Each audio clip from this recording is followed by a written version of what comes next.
On their fifth wedding anniversary, while she was 7 months pregnant, her husband handed her divorce papers, $10,000, and told her to get out, tonight. In the rain, his mother showed up with champagne and cardboard boxes. She walked into the nursery and threw every piece of baby clothing into a trash bag while Grace watched. Then the other woman arrived in a red designer dress and started measuring the windows for new curtains. They gave her 60 minutes to erase 5 years of her life. She walked out into the rain with a suitcase, a wet check, and a locket she had worn since she was 6 months old, the only thing that survived the car accident that killed her parents. Her husband called her background noise. His mother called her a stray cat. They were absolutely certain she was nobody, with nothing, going nowhere. But that locket held a secret that connected her to a name so powerful, so wealthy, so far beyond anything the Crawford family could imagine, that when the truth finally came out in a courtroom in front of a judge with 5 attorneys and a billionaire grandfather sitting behind her, her husband's entire empire didn't just crack. It collapsed, and he never saw it coming. Lesson and value. This story is proof of one truth that never changes. Your worth is not decided by the person who walks away from you. It is revealed by what you do after they leave. Never let someone else's cruelty become your identity. If this story gave you chills, drop a comment and tell me, what moment made your jaw drop? Hit that like button so this story reaches someone who needs to hear it tonight. Share it with a friend who deserves to know she is not nothing. And subscribe if you want more stories that hit different, because this channel does not do ordinary. I will see you in the next one. Dylan Crawford didn't just want to end his marriage. He wanted to erase it. He wanted to scrub every trace of his wife from his life the way you'd power wash a stain off a driveway, quickly, thoroughly, and without a second thought. He looked at the woman sitting across the living room, the woman who had washed his shirts and cooked his meals and carried his child for 7 months, a woman he believed was a penniless orphan he had rescued from a life of bus stops and ramen noodles, and he felt nothing, less than nothing. He felt the mild irritation of a man who has outgrown a pair of shoes and can't understand why they're still in his closet. But Dylan made one fatal mistake. He confused silence with stupidity.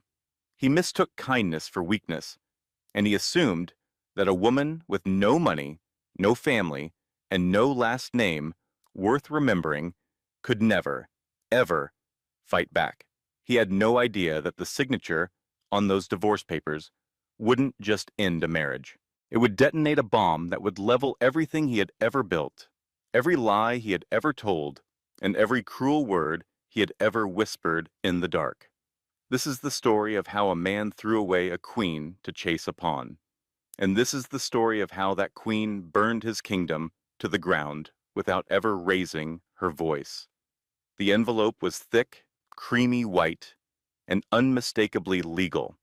It sat on the mahogany coffee table, exactly where a vase of flowers should have been.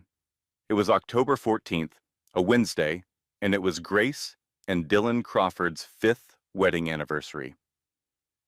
Grace stood in the center of the living room of their Upper East Side townhouse, her hands still damp from washing the dishes. She had cooked Dylan's favorite meal, herb-roasted chicken with garlic mashed potatoes, homemade bread rolls, and a salad with the imported olive oil he liked. The dining table behind her was set for 2. White candles, a small anniversary card she had spent an hour writing by hand, and propped against a vase of grocery store daisies, the only flowers she could afford because Dylan controlled every dollar in the household, was the sonogram photo of their daughter. 28 weeks, a perfect profile, 10 tiny fingers. Grace was 32 years old. At 7 months pregnant, she moved carefully, one hand frequently resting on the curve of her belly. She was wearing her one nice maternity dress, a navy blue cotton dress from Target that cost $30.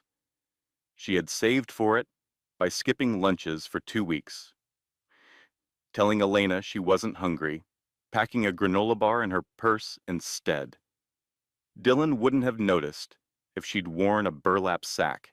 Dylan hadn't really looked at her in over a year.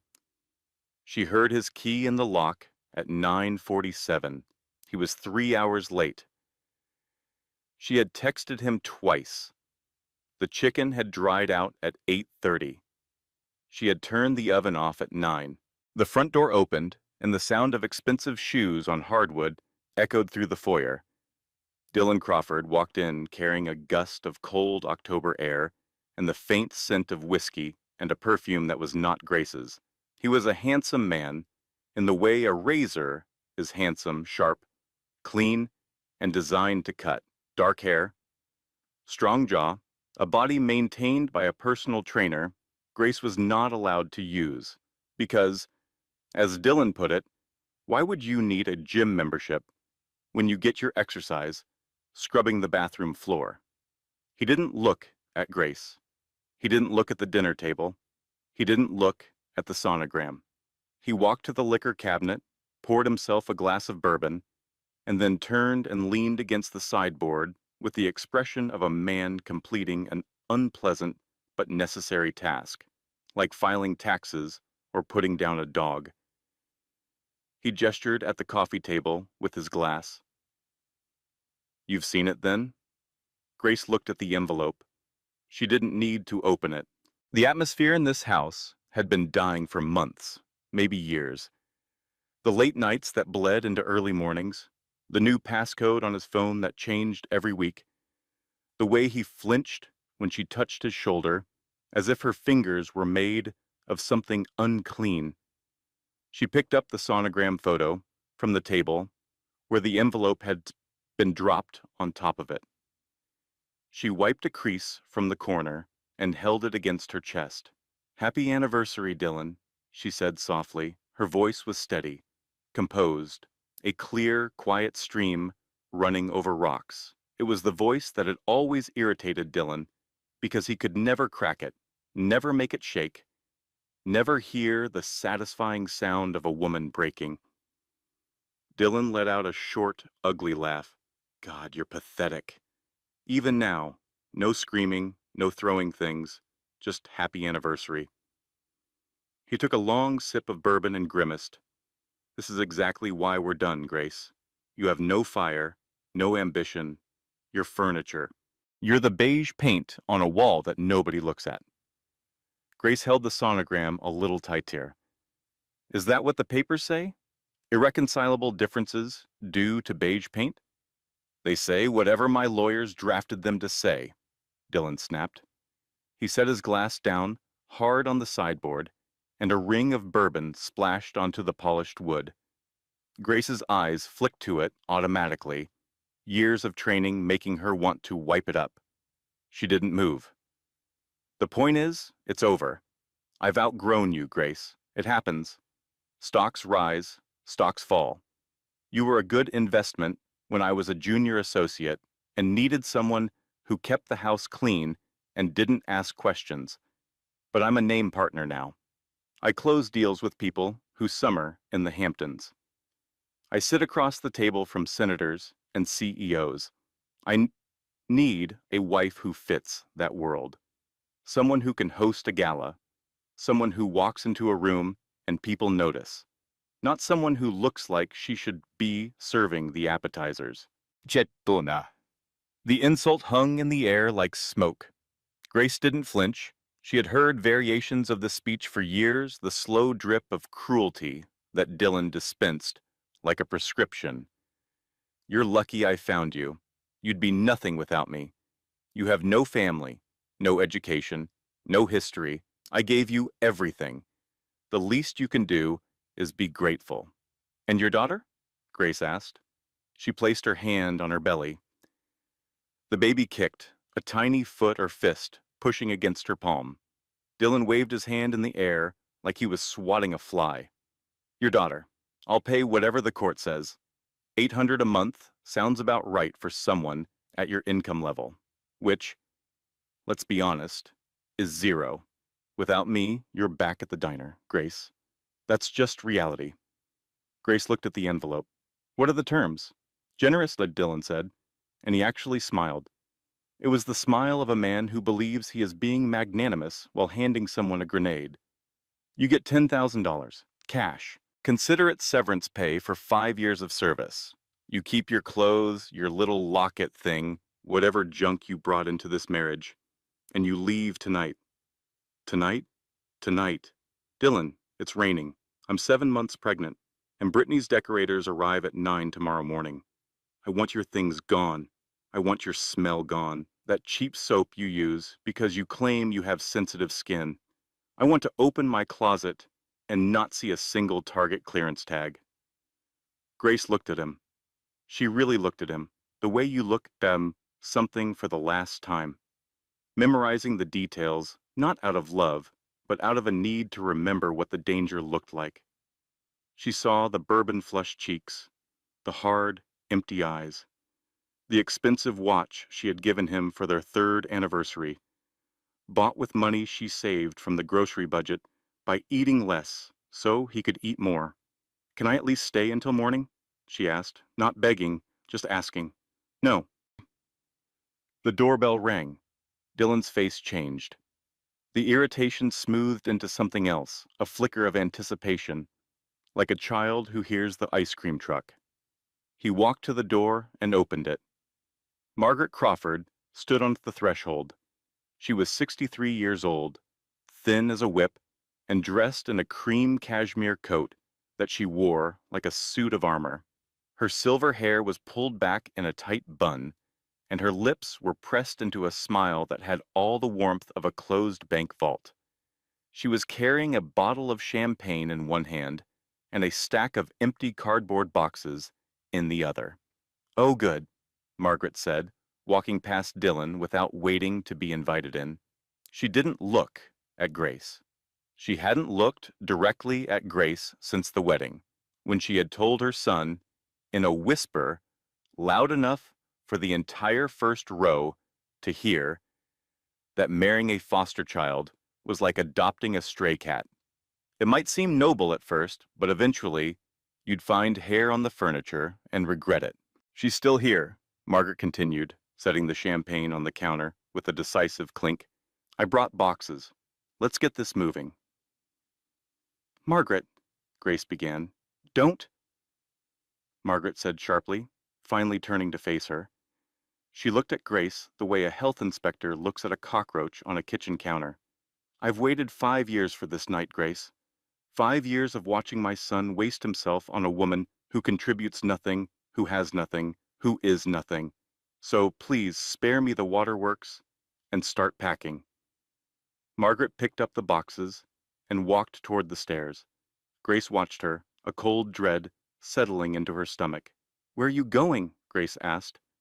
The nursery, Margaret said over her shoulder. Brittany's already picked out the new theme. We need to clear out all that secondhand junk. Grace moved as fast as her pregnant body would allow. She reached the nursery doorway just in time to see Margaret pulling things off the shelves. The nursery was Grace's one sanctuary in the house, the one room Dylan had let her decorate because he had no interest in baby things. She had painted butterflies on the walls herself, soft yellows and pale pinks, spending hours on a stepladder with a foam brush. The crib was second-hand from a thrift store. Grace had sanded it down and repainted it white, spending 3 weekends to get the finish smooth enough that no splinters could ever touch her baby's skin. On the shelves were a small stack of onesies she had bought one at a time from Goodwill, each one washed twice and folded with care. Margaret picked up the stack of baby clothes. She held them at arm's length as if they smelled and dropped them into a black trash bag. Margaret, please, Grace said, and her voice cracked for the first time. Those are for the baby. Margaret looked at her with an expression of pure distilled contempt. Brittany will outfit this nursery properly. Pottery barn, not Goodwill. This room will have proper furniture for a proper family. Grace gripped the doorframe. What do you mean, a proper family? Margaret smiled. It was the cruelest expression Grace had ever seen on a human face. Oh, didn't Dylan tell you? Brittany is 2 months along. A boy, they think. You didn't really believe you were special, did you, Grace? You were the placeholder, the practice wife, the rough draft before the real thing. The words hit Grace like a physical blow. She looked at Dylan, who had appeared in the hallway behind her. He was leaning against the wall, scrolling through his phone with one thumb. Is that true? Grace whispered. Dylan didn't look up. Does it matter? Sign the papers, Grace. Take the money. Go. Grace stood in the half-destroyed nursery, one hand on the doorframe, one hand on her belly, where her daughter was kicking, alive and oblivious, and depending entirely on a mother who had just been told she was disposable. The trash bag at Margaret's feet held every piece of clothing Grace had bought for her unborn child. She looked at Dylan, bored in the hallway. She looked at Margaret, triumphant by the crib, and something inside Grace, something that had been bending for 5 years under the weight of silence and gratitude and please don't leave me because I have nowhere else to go, that something didn't break. It went quiet. I'll pack, Grace said. She walked to the bedroom. She pulled her battered suitcase from the back of the closet, the same suitcase she had brought into this marriage 5 years ago. She packed 3 changes of clothes. She packed the photo of her parents, a grainy, faded image of a man and woman she had never known, standing in front of a garden she couldn't identify. She had carried this photo through 6 foster homes, 2 group homes, and 1 marriage. It was the only proof she had that she had once been wanted by someone, and she packed the small wooden jewelry box. Inside the box, resting on faded velvet, was a platinum locket, heavy, old, finely crafted. On the front was an engraving she had never been able to fully identify. It looked like a bird, maybe an eagle, clutching something in its talons. On the back were 3 initials, WWRB. The locket was the only thing she had from her biological parents. A social worker had given it to her when she was 6, told her it had been in the car when they found her after the accident that killed her parents. Grace had worn it every day of her life. Dylan called it costume jewelry. Margaret had once called it worthless junk. Grace put the locket around her neck and tucked it under her dress. She left every diamond Dylan had ever bought her in a neat pile on his pillow. The engagement ring, the tennis bracelet he gave her as an apology for missing Christmas, the earrings from their first anniversary that he forgot he had bought because his secretary picked them out. She carried her suitcase downstairs. The living room had changed. Brittany Voss had arrived. She was 28, blonde, spray-tanned, to the color of a butterscotch candy, and wearing a red designer dress that probably cost more than Grace's entire wardrobe combined. She was walking through the living room, pointing at things, and dictating changes to someone on her phone.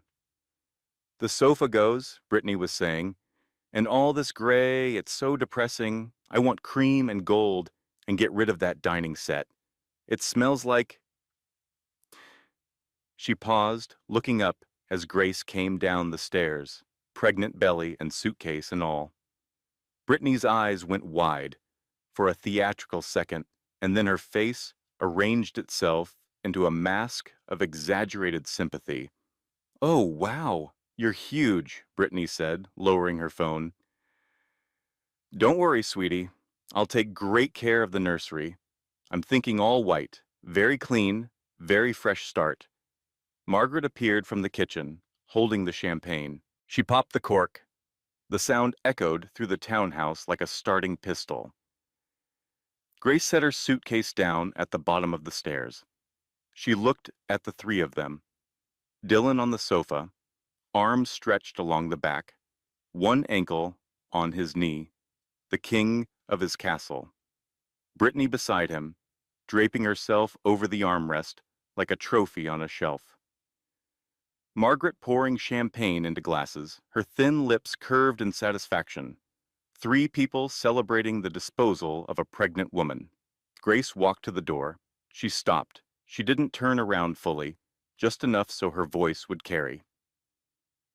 You broke the contract, Dylan. Not me. Remember that. Get out, Dylan said. His voice was flat, bored, final. Grace opened the door. The rain hit her like a wall of cold water. October in New York was not gentle. The sky was black, the streetlights smeared into halos by the downpour, and the sidewalk was already pooling with runoff from the gutters. Grace stepped outside, one hand pulling her suitcase, the other resting on her belly. The door slammed behind her. She heard the lock click. Then, muffled through the wood and glass, she heard laughter. Grace stood on the sidewalk. The rain soaked her hair in seconds, plastering it to her skull, running in cold streams down her face and neck. Her $30 maternity dress clung to her body. Her shoes, the only pair of flats she owned, were already filling with water. To anyone watching from the windows of the neighboring brownstones, she looked exactly like what Dylan and Margaret and Brittany said she was. A discarded woman, a throwaway, a charity case who had finally outlived her usefulness. She stood there for a long moment. Then she shifted her grip on the suitcase and began to walk. She didn't hail a cab. She couldn't afford one. She walked 6 blocks through the rain to Elena Ruiz's apartment. Elena Ruiz opened her door at 10:15 on a Wednesday night and found her best friend standing in the hallway looking like something the East River had spat out. Grace was soaked from head to toe, her hair hanging in dark ropes, her maternity dress clinging to the hard, round shape of her belly. She was holding a battered suitcase in one hand and a wet check for $10,000 in the other. She wasn't crying. Her eyes were dry and distant, focused on something Elena couldn't see. Elena didn't ask questions. She didn't say, "Oh my God," or "What happened," or "Are you okay?" Because the answer to the last question was obviously no. And the answers to the first two were written in every line of Grace's exhausted face. Elena pulled her inside, took the suitcase, pushed her onto the couch, and wrapped her in every blanket the apartment owned. Then she made tea, put the mug in Grace's hands, and sat down across from her on the floor. "Talk when you're ready," Elena said. "Or don't talk. Either way, you're not going back out in that rain." Grace held the tea. The warmth seeped into her fingers. The baby kicked, hard, probably complaining about the cold, and Grace rubbed the spot with her palm. "He served me papers," Grace said quietly. "On our anniversary, while I was 7 months pregnant with his daughter. His mother threw away the baby's clothes. His girlfriend is redecorating the nursery." Elena's face went through about 6 different expressions in 3 seconds, the last of which settled into the cold, focused rage of a woman who was mentally constructing a to-do list that started with arson and ended with a shallow grave. "I'm going to kill him," Elena said. "No, you're not." "I'm going to kill his mother." "Elena, fine. I'm going to key his car. He'll just buy a new one." Elena clenched her jaw so hard Grace could hear her teeth creak. "What did he give you?" Grace held up the check. $10,000. Wet, wrinkled, but legible. 10,000, Elena repeated.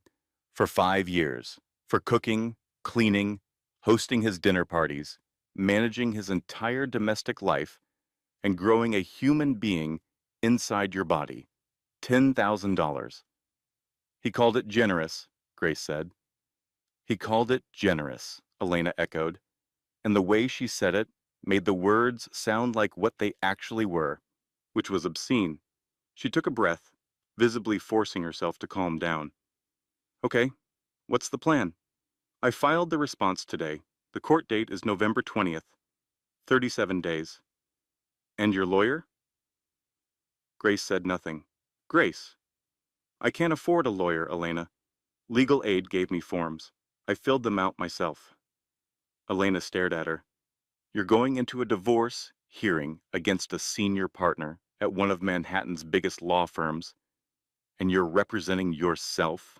He's using 3 attorneys from his own firm, on the firm's dime. Of course he is. Elena rubbed her face with both hands. What is he asking for? Everything. The townhouse, 0 alimony, $800 a month in child support, and a waiver of all claims to his assets. His lawyers say I was voluntarily unemployed and contributed nothing to the marriage. Voluntarily unemployed? He wouldn't let you work. He told you your job was the house. I know, but I don't have that in writing. The apartment was quiet except for the rain against the window and the distant hum of the refrigerator. Elena's apartment was small. A 1-bedroom walk-up in Queens with a kitchen that was really just a corner of the living room and a bathroom where you could sit on the toilet and wash your hands in the sink at the same time. The couch Grace was sitting on would be her bed for the foreseeable future.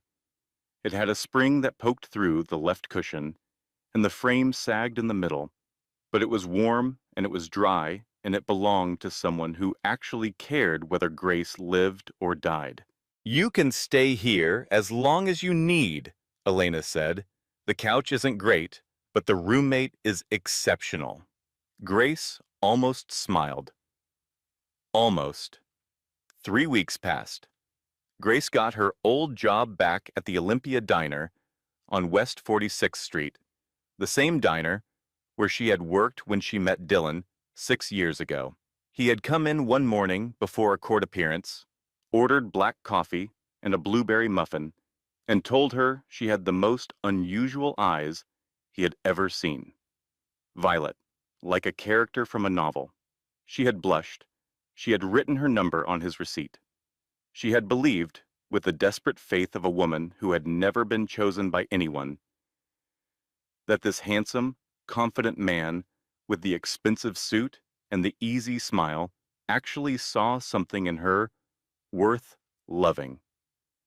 Now, she was back behind the counter, 8 months pregnant, wearing a maternity uniform that Elena had found at a consignment shop, pouring coffee for strangers and smiling through the pain in her lower back. She worked 4 shifts a week, $9.50 an hour plus tips, which on a good day came to about $60, and on a bad day came to about $30. She didn't complain. She had never complained about work. Work was clean and simple and honest. You showed up, you did the job, you got paid. It was the only transaction in Grace's life that had ever been fair. Elena watched her with growing frustration. Every night, Grace came home with swollen ankles and a brave face and a fresh stack of legal documents from Dylan's lawyers that got more aggressive with each delivery. The latest one accused Grace of intentionally becoming pregnant to extract financial support from Dylan, a claim so absurd that Elena had thrown the letter across the room and used language that would have made a dock worker blush. You have to fight, Elena said one night, sitting on the floor while Grace lay on the couch with her feet elevated on a stack of pillows. You gave that man 5 years. You cooked every meal. You cleaned every room. You hosted every dinner party. You managed his calendar, his dry cleaning, his prescriptions, his mother. That's not nothing, Grace. I don't have proof, Grace said, for the 100th time. His name is on everything. The house, the cars, the accounts. I was a ghost in that marriage, Elena.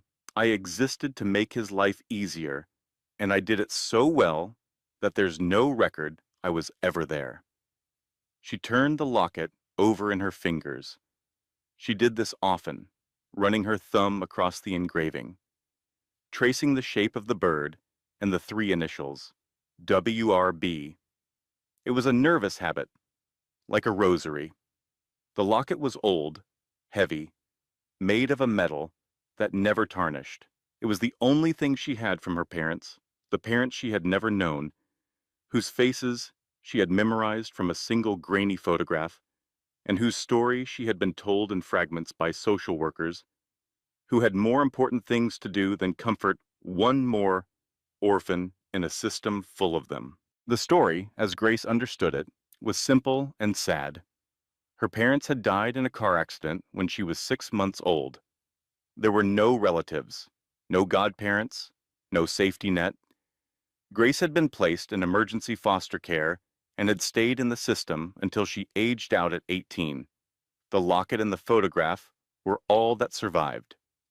It was Elena who changed everything, and she did it by accident. On a Tuesday night in early November, Grace was sitting at Elena's kitchen table, filling out yet another legal form, when she noticed the locket's clasp was loose. She tried to tighten it with her fingernail, and the clasp slipped. The locket swung free and banged against the table edge. Grace caught it and examined it. No damage, but the impact had shifted something. A tiny seam she had never noticed before was now slightly visible along the edge. "Is that thing broken?" Elena asked, looking up from her phone. "No, I think. I think it opens." Grace pressed into the seam with her thumbnail. The locket popped open. Inside, on the left, was a miniature photograph, so small she had to squint. It showed a young couple, the same couple from Grace's larger photograph, holding a baby. On the right side, engraved into the platinum, in tiny, precise letters, were words. "For our Grace Eleanor, the world was dark until you arrived. Love, always. R. and M. Bennett." Grace stared at the engraving. Bennett. Her parents' name was Bennett. She had never known their last name. No one had ever told her. The foster care records listed her as Grace Miller, the name given to her by her first foster family. "Bennett," Grace whispered. Elena was already moving. She came around the table and looked at the engraving over Grace's shoulder. Then she looked at the initials on the back of the locket. WBWR, BWRB, Elena said. "If your dad was R. Bennett, then who's WRB?" Grace shook her head. She didn't know. "Give me 20 minutes, Elena said, and pulled her laptop across the table. It took her 12. Elena typed WRB Bennett into Google. The first page of results was useless, random businesses, and LinkedIn profiles. She refined the search, adding Geneva jeweler, because the pawnbroker Grace had visited the week before, hoping the locket might be worth enough to pay for a lawyer, had told her the engraving style was from a specific Swiss jeweler who served only a handful of ultra-wealthy families. The third result was a Forbes article from 20 years ago. Elena clicked it. The headline filled the screen. William Russell Bennett, the reclusive billionaire who lost everything that mattered. The article told the story of a man named William Bennett, a technology and real estate titan who had built a $14 billion empire from a single patent he filed in his garage in 1972. He was described as brilliant, ruthless in business, and fiercely private. He had one son, Robert Michael Bennett, and Robert's wife, Maria. In 1999, Robert and Maria were killed in a car accident on the Taconic State Parkway in upstate New York. Their daughter, an infant only 6 months old, survived the crash. She was pulled from the wreckage by paramedics and taken to a hospital. And then, through what the article described as a catastrophic, bureaucratic failure involving misfiled paperwork and an overwhelmed child services department, the baby disappeared into the foster care system. She was given a new name by her first foster family. Her connection to the Bennett family was lost. William Bennett had spent the next 25 years and, according to the article, over $40 million searching for her. He had hired private investigators, forensic genealogists, and data analysts. He had petitioned courts, filed Freedom of Information requests, and personally visited over 300 foster homes across New York, New Jersey, and Connecticut. He had never stopped. The article included photographs. One was of William Bennett, silver-haired and granite-faced, standing outside a courthouse. The other was of his son, Robert Bennett. Grace looked at the photo of Robert Bennett and the room tilted. It was like looking in a mirror. The same jawline, the same cheekbones, and the eyes. The exact same violet eyes that Grace saw every morning when she looked at her own reflection. Her hands were shaking so badly the laptop screen blurred. "Elena," she whispered. Elena was already reading. Her mouth was open. "Grace, William Russell Bennett, WRB, your locket, your eyes. The baby in the car accident." Elena turned to her. "Grace, you're his granddaughter." "That's not possible. That's a billionaire. I'm a waitress sleeping on your couch." "Your parents were Robert and Maria Bennett, R and M Bennett. That's what the locket says. Grace Eleanor, that's your name. Your real name." Grace sat perfectly still. The baby kicked. Once, twice, 3 times, like a tiny fist knocking on a door. I can't just call a billionaire and say I'm your granddaughter. He'll think I'm a con artist. He'll think I'm insane." Elena picked up her phone. "You're not calling anybody. I am." "Elena? No." "Grace, you are 8 months pregnant, sleeping on a couch with a broken spring, working double shifts at a diner for tips, and going into a courtroom in 16 days against 3 lawyers who want to take everything from you, including your baby. If there is even a 1% chance that this man is your family, I'm making the call. You can yell at me later." Elena called the Bennett Foundation's public information line. She got a recorded message. She left a voicemail that lasted 4 minutes and included the words, "Platinum locket, violet eyes, car accident, 1999, and I swear on my life, this is not a scam." Then she hung up, poured 2 glasses of water, because Grace couldn't have wine, and said, "Now we wait." They didn't wait long. 48 hours later, at 7 in the evening, there was a knock on Elena's apartment door. Not a casual knock. 3 firm, measured raps, the kind of knock that cost $500 an hour. Grace opened the door. A man stood in the hallway. He was tall, silver-haired, and wearing a charcoal suit so perfectly tailored, it could have been sewn directly onto his body.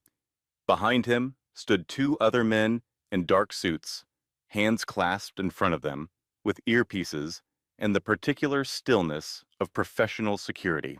"My name is Sebastian Cole," the man said. His voice was precise, controlled, the voice of a man who had spent 40 years choosing his words the way a surgeon chooses instruments. "I am the personal attorney and legal representative of William Russell Bennett. May I come in?" Grace stepped aside. Sebastian walked in. He took 2 steps into Elena's tiny apartment, and then he stopped. He was looking at Grace's face. Specifically, he was looking at her eyes. Sebastian Cole had been William Bennett's lawyer for 31 years. He had been present the day Robert Bennett was born. He had been present the day Robert married Maria. He had been present at the crash site, standing in the rain, watching them pull a screaming baby from the wreckage. He had spent 25 years helping William search for that baby. He was looking at the baby now. She was 32 years old, 8 months pregnant, standing in a walk-up apartment in Queens, with bags under her eyes and a locket around her neck. Sebastian's composure cracked. Just for a second. His hand, the hand that had signed 10,000 contracts without a tremor, shook. He blinked rapidly. He cleared his throat. "Miss Miller," he said, and his voice was not entirely steady. "We received your friend's message. We ran a DNA comparison this morning using samples from our records against biological material provided to us by your foster care agency. He paused. You are Grace Eleanor Bennett. You are the biological granddaughter of William Russell Bennett. You are the sole surviving heir to the Bennett family estate. Grace sat down on the couch, not because she chose to, because her legs stopped working. Elena grabbed the kitchen counter. Grace's hand went to her belly. The baby kicked. I don't want money, Grace said. The words came out before she could think about them, before she could calculate or strategize or be anything other than exactly who she was, a woman who had been alone her entire life and wanted only one thing from the universe. I just want to know if I have a family. Sebastian's eyes changed. The professional mask softened into something deeply, painfully human. You have a grandfather, Sebastian said quietly, who has not stopped searching for you since the day you disappeared. He is downstairs in the car right now. He has been sitting there for 20 minutes. He was afraid to come up. Afraid of what? Afraid you wouldn't want to see him. Grace looked at Elena. Elena was crying silently, tears streaming down her face, one hand over her mouth. Grace looked back at Sebastian. Send him up.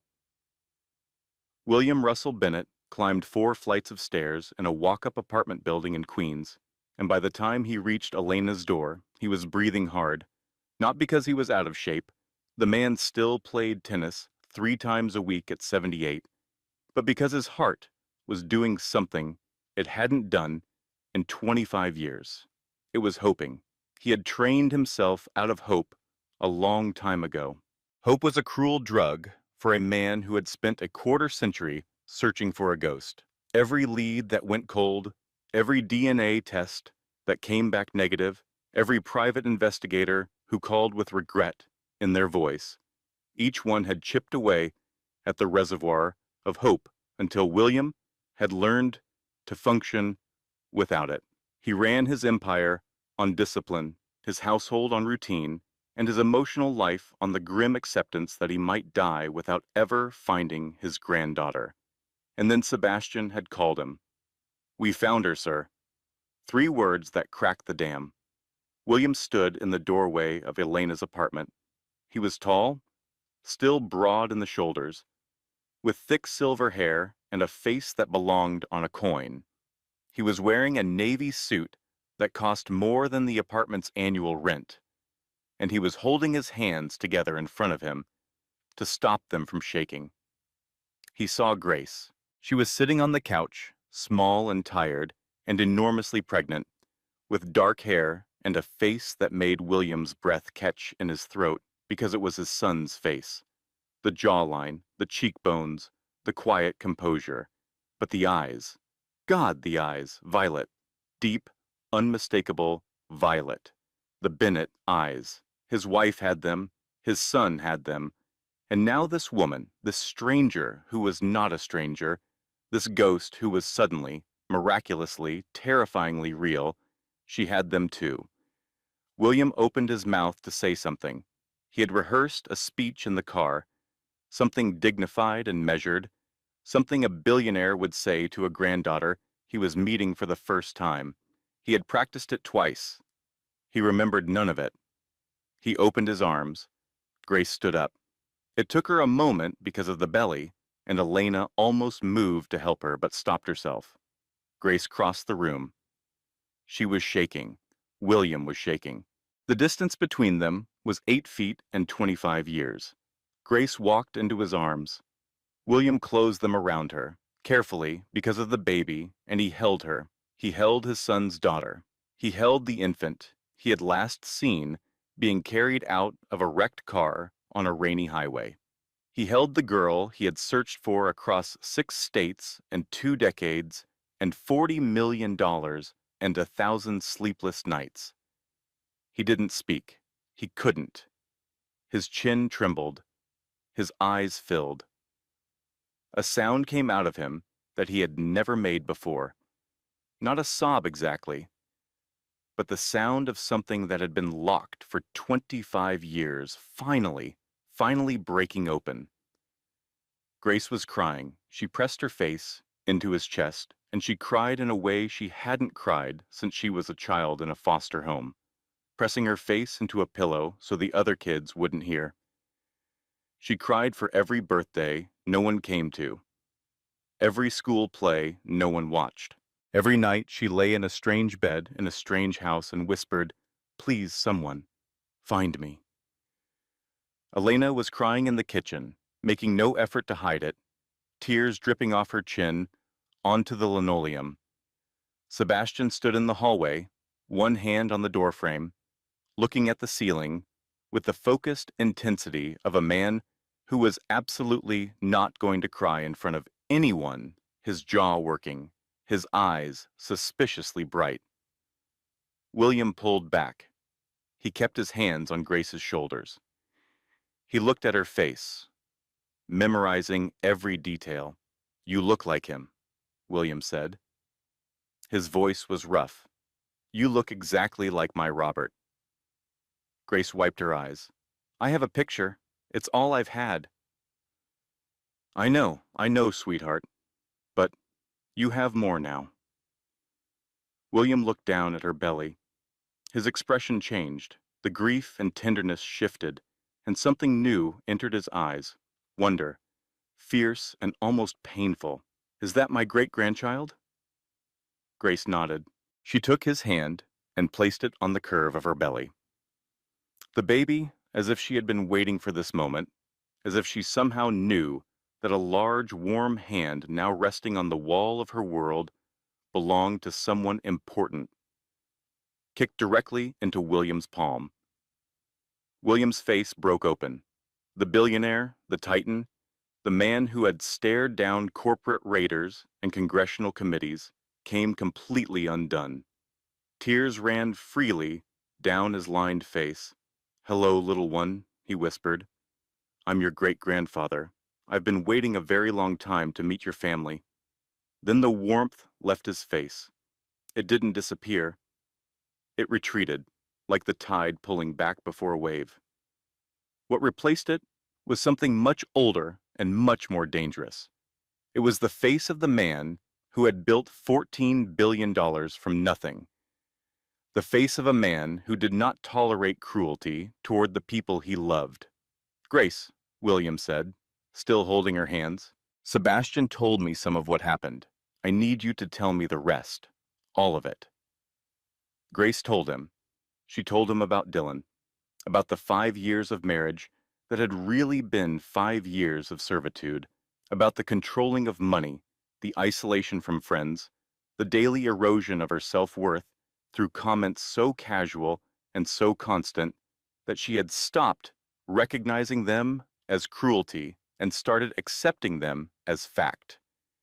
She told him about the anniversary dinner nobody ate, the envelope on the sonogram, the $10,000 and the order to leave, tonight, in the rain, 7 months pregnant. She told him about Margaret, about the champagne and the boxes, about the nursery, about the baby clothes in the trash bag. She told him about Brittany, the red dress, the smirk, the fresh start. William listened without interrupting. His face didn't move. His eyes didn't blink. He sat perfectly still on Elena's second-hand armchair, his hands on his knees, and he absorbed every word the way the earth absorbs lightning, silently, completely, and with the full understanding that something was about to catch fire. When Grace finished, the apartment was very quiet. William stood up. He buttoned his jacket. It was a small gesture, mechanical, but Grace saw it for what it was. It was a man putting on his armor. "Sebastian," William said. Sebastian stepped into the room. "Call the team. Every single one of them. I don't care if they're asleep, on vacation, or in another country. I want to know everything about Dylan Crawford. Every deal, every dollar, every lie. I want forensic accountants on his firm's books by tomorrow morning. I want a background check so thorough that I know what he ate for breakfast on his 10th birthday, and I want a seat in that courtroom on November 20th. Yes, sir. And the firm itself? Crawford and Mercer?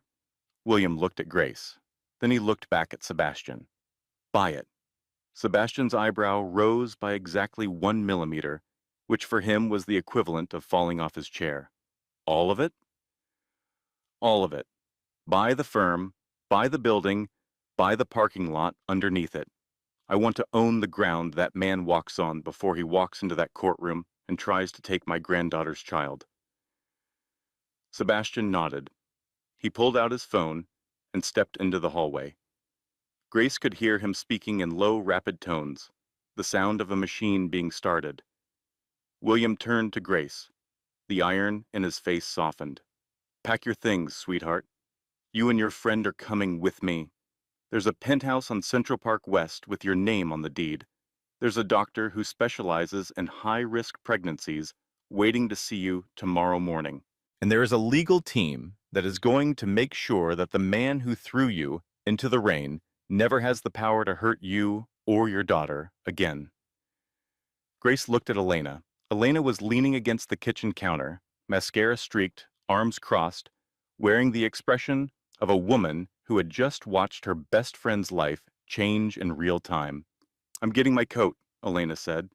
Grace moved into the Bennett penthouse the next day. It occupied the entire top floor of a building on Central Park West, 62 stories above Manhattan, with floor-to-ceiling windows that looked out over the park and the skyline beyond. Grace's suite had a bedroom larger than Elena's entire apartment, a bathroom with heated floors, and a closet that was currently empty because Grace owned 3 changes of clothes and a maternity uniform. She stood in the middle of the bedroom on her first night, bare feet on the marble floor, and looked out at the city. Somewhere out there, in the townhouse she had maintained for 5 years, Dylan was sleeping next to Brittany and dreaming of a courthouse victory. He had no idea that the woman he had thrown away had just been claimed by a force he couldn't comprehend. Grace put her hand on the window. The glass was cold. The city glittered. I don't want to destroy him, she said. William, standing in the doorway behind her, said nothing for a moment. Then he walked up beside her and looked out at the same view. I know you don't, he said. And that's why I love you already. You have your father's heart, he paused. But I'm going to make sure he can never hurt you again. That's not revenge, Grace. That's a grandfather's job. He kissed her forehead and left her alone with the skyline. That night, Grace lay in a bed that was softer than anything she had ever touched and stared at the ceiling. The baby was restless, kicking and turning, keeping her awake. She rubbed her belly in slow circles. It's going to be okay, Lily, she whispered. It was the first time she had spoken the name out loud. She had been carrying it in her heart for months, afraid to say it, as if naming the baby would make the loss harder if Dylan took everything. But Dylan wasn't going to take anything. It's going to be okay. The next 19 days moved like a military campaign. Sebastian Cole operated from a war room on the 48th floor of the Bennett Global Tower on Park Avenue. The room had originally been designed as a conference space for corporate acquisitions. It had a long mahogany table, 6 large monitors on the walls, and a coffee machine that ran 24 hours a day. Sebastian filled the room with the best legal and financial minds money could buy, and then he pointed them at Dylan Crawford like a cannon. The first order of business was the acquisition of Crawford and Mercer.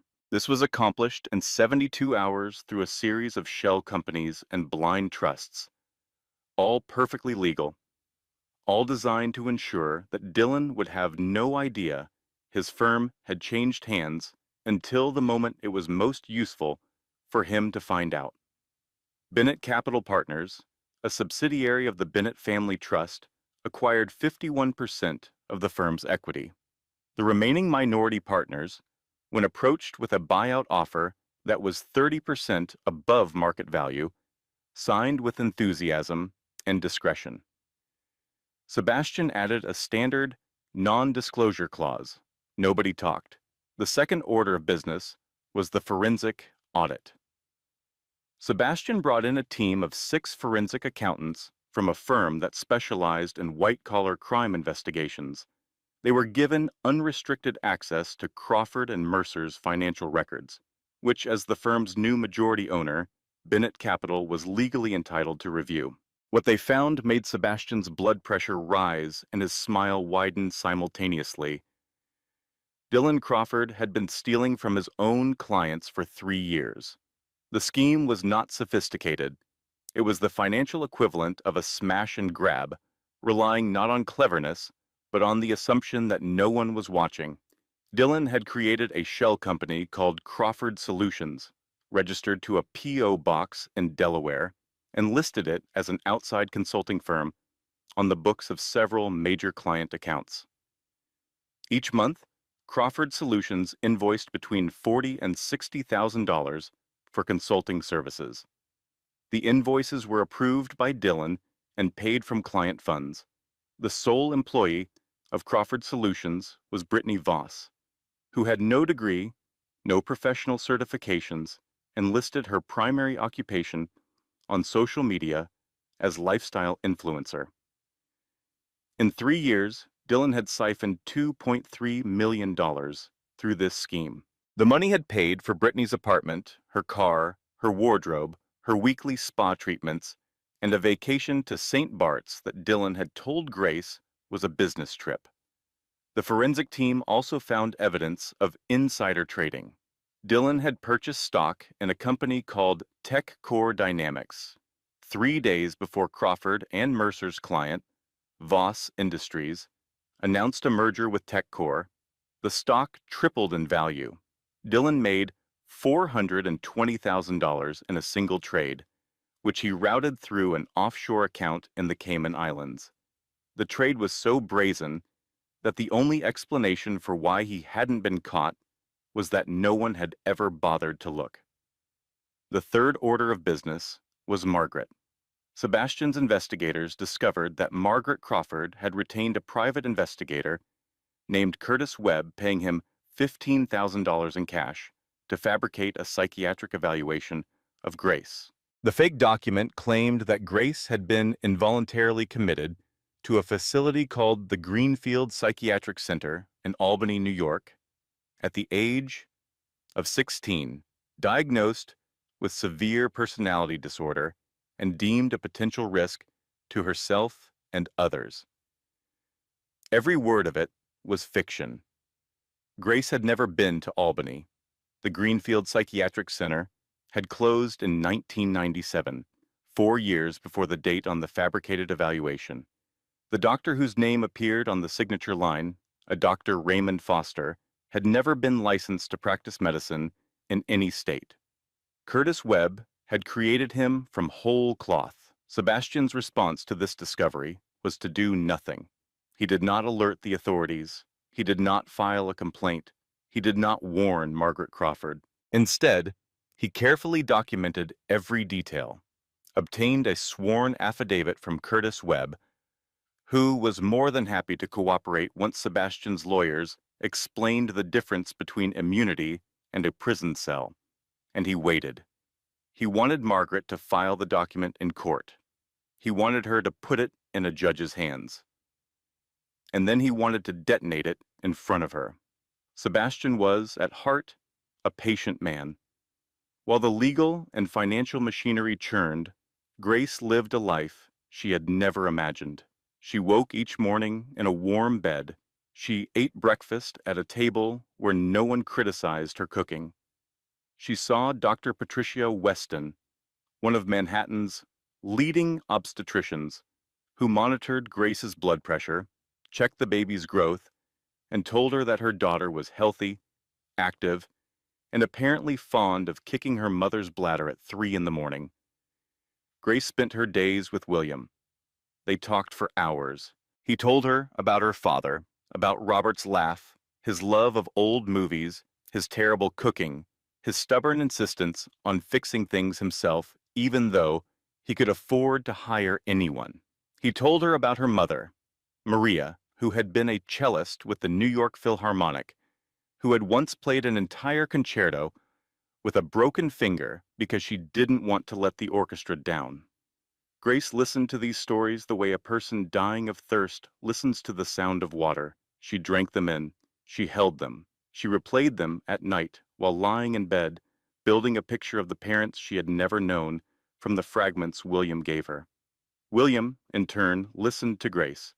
She told him about the foster homes, about the good ones, where the families were kind but overwhelmed, and about the bad ones, where she had learned to sleep with one eye open and keep her belongings in her shoes so no one could steal them. She told him about aging out of the system at 18, about the apartment above the laundromat that she shared with two other girls, about the series of waitressing jobs that led to the Olympia Diner where she met Dylan. "I thought he loved me," Grace said one evening, sitting with William in the penthouse library. "Nobody had ever chosen me before. Nobody had ever looked at me and said, 'I want you.' When he proposed, I thought it was a miracle. I thought someone had finally seen me." William was quiet for a long time. Then he said, "He didn't see you, Grace. He saw an opportunity. There's a difference. I know that now." "Good, because what's about to happen in that courtroom is going to change everything. And I need you to know, not believe, not hope, know that you deserve every bit of it." Grace touched her locket. "I'm not doing this for revenge. I know. You're doing it for her." He nodded at her belly. "And that's exactly right." On the evening of November 19th, the night before the hearing, Grace stood at the window of the penthouse and watched the lights of Central Park below. Elena was in the kitchen, stress-eating popcorn and reviewing the timeline Sebastian had given them. Sebastian himself had gone home at 10, which for him was early, to get what he called tactical rest. William came and stood beside Grace. "You can't sleep," he said.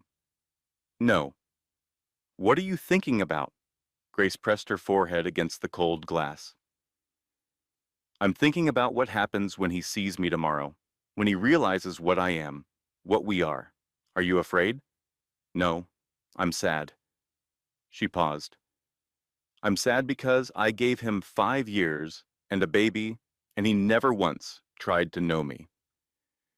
If he had just been kind, William, if he had just been a decent husband, he never would have lost me, and he never would have known what I was worth. He would have just had a wife who loved him, and a daughter who adored him, and a family who had his back. That's all I ever wanted to give him." William put his hand on her shoulder. "And that's more than he deserved." "Maybe, but it's what the baby deserved. A father who was present, a family that was whole." "She'll have a family," William said firmly. "She already does." Grace nodded. She touched the glass one more time. "I'm ready." Meanwhile, 12 blocks away, in the townhouse on the Upper East Side, Dylan Crawford was drinking bourbon and rehearsing his victory. He sat on the leather sofa that had replaced the one Grace had chosen. Brittany curled beside him, scrolling through furniture catalogs on her phone, and he imagined the courtroom. Grace wouldn't show up. He was almost certain. She had no lawyer, no money, and no fight in her. She had never had any fight. That was what he had loved about her, the total absence of resistance, and it was what he now despised. His lead attorney, a partner named Marcus Hale, had assured him it was a formality. If Grace failed to appear, the judge would grant a default judgment. Dylan would keep the house, pay minimal child support, and walk away clean. If she did appear, alone and unrepresented, the outcome would be the same, just with a more satisfying view. "By Thanksgiving," Dylan told Brittany, "this will all be over. You'll be Mrs. Crawford, living in the townhouse, and that waitress will be back at the diner where she belongs." Brittany smiled and showed him a photograph of a $7,000 baby crib. "I want this one, in gold." Dylan kissed her forehead. "Anything you want, babe." His phone buzzed. A text from Margaret. "I filed something extra with Marcus. A psychiatric evaluation showing she's unfit." The judge will see she's mentally unstable. We can push for full custody. Dylan stared at the text. Full custody. He didn't want custody. He didn't want the baby at all. The baby was an inconvenience, a biological accident he wished Grace had handled quietly. But custody was leverage. If they could threaten to take the baby, Grace would surrender everything else to get her back. It was a negotiating tactic, the same kind he used in corporate mergers. Apply pressure to the emotional center and watch the opposition collapse. Dylan typed back a single word. Good. He turned off his phone, finished his drink, and went to bed. He slept soundly. He dreamed of winning. He had no idea that 20 blocks north, in a penthouse that overlooked the same city, an army was polishing its weapons and waiting for dawn. November 20th, Manhattan Family Court. The building squatted on Center Street like a gray concrete headstone, its facade streaked with decades of rain and exhaust. Inside, the hallways smelled like floor wax and anxiety. It was the kind of building where lives were rearranged on a daily basis. Marriages dissolved, children's fates decided, fortunes divided, all of it processed through wood-paneled courtrooms by judges who had seen so much human misery that they could identify the liars before the first witness was sworn. Dylan Crawford arrived at 8:45 in a black Lincoln town car. He was wearing his best suit, a charcoal Brioni that he had bought with money siphoned from a client account, though he would never have described it that way. His hair was freshly cut. His shoes were polished to a military shine. He carried a leather briefcase he didn't need because his lawyers carried the real documents, but it made him feel important, and feeling important was essential to Dylan's emotional survival. Margaret Crawford sat beside him in the car. She was wearing a navy suit with pearl earrings and a thin, satisfied smile. She carried a leather folder in her lap, inside which was the psychiatric evaluation she had paid Curtis Webb $15,000 to fabricate. Remember, Margaret said as they approached the courthouse, if she shows up, which she won't, let Marcus handle it. You just sit there and look like the responsible parent. She's not going to show up, Mom. Of course she isn't. Where would she even get the subway fare? They both laughed. It was a dry, joyless sound, like two rattlesnakes comparing notes. Dylan's legal team was already inside. Marcus Hale, lead attorney, along with two junior associates from Crawford and Mercer, were setting up at the respondents' table. They had a stack of documents, several legal pads, and the serene confidence of men who expected to win by default. Dylan entered the courtroom. It was smaller than he expected, wood-paneled, fluorescent lit, with rows of hard wooden benches for observers. Judge Patricia Holloway's nameplate was on the bench. Dylan didn't know much about her, but Marcus had briefed him. Experienced, fair, by the book. Not the kind of judge who would be swayed by emotion. Perfect. Dylan sat down. He looked at the plaintiff's table. It was empty. He checked his watch. 8:50, empty. 8:53, empty. A small, warm flame of triumph ignited in Dylan's chest. She wasn't coming. Grace, the quiet, obedient, invisible Grace, had done exactly what he expected her to do. She had accepted her fate. She had taken the $10,000 and crawled back to whatever hole she had come from. Marcus leaned over. If she's not here by 9, I'll move for a default judgment. The judge will grant everything. Full terms. Dylan nodded. He pulled out his phone under the table and texted Brittany. She's not coming. We won. Champagne tonight. Brittany texted back a champagne emoji and a heart. Margaret, sitting in the front row of the gallery, crossed her ankles and folded her hands in her lap. She was already composing the text she would send to her bridge club. 8:56. The plaintiff's table was still empty. 8:57. 8:58. And then the noise started. It came from outside, filtering through the courtroom's heavy doors and narrow windows. A commotion in the hallway. Raised voices, the squawk of walkie-talkies. The heavy, synchronized footsteps of people who moved in formation. Dylan looked at Marcus.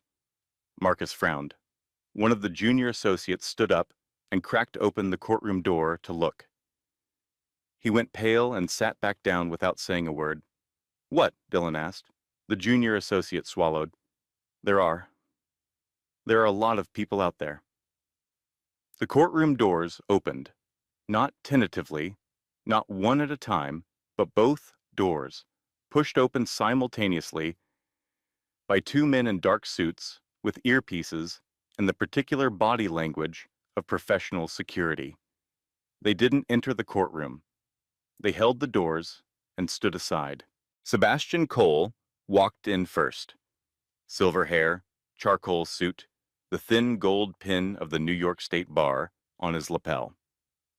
He carried a single leather briefcase, and he moved with the unhurried confidence of a man who had never lost a case he cared about.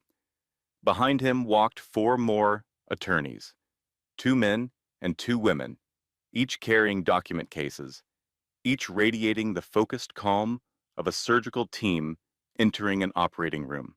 Dylan stared. 5 lawyers. Who hires 5 lawyers for a family court divorce? Behind the attorneys came a man. He was older, late 70s, tall and straight-backed, with silver hair and a face that radiated power the way a furnace radiates heat. He wore a navy suit that probably cost more than Dylan's car.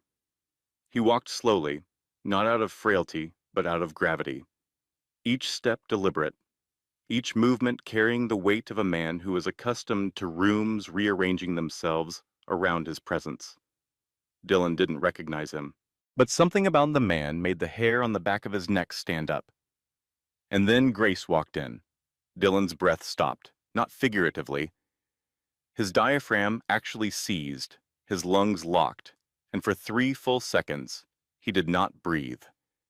She was unrecognizable. The woman walking into the courtroom was not the woman he had thrown into the rain 5 weeks ago. That woman had been small, gray, invisible, exactly as he had made her. This woman was something else entirely. Grace was wearing a fitted, navy blue maternity dress custom-tailored to her 8-month frame that managed to be both elegant and powerful. Her hair was swept up in a twist that Elena had spent 40 minutes perfecting that morning. She wore minimal makeup.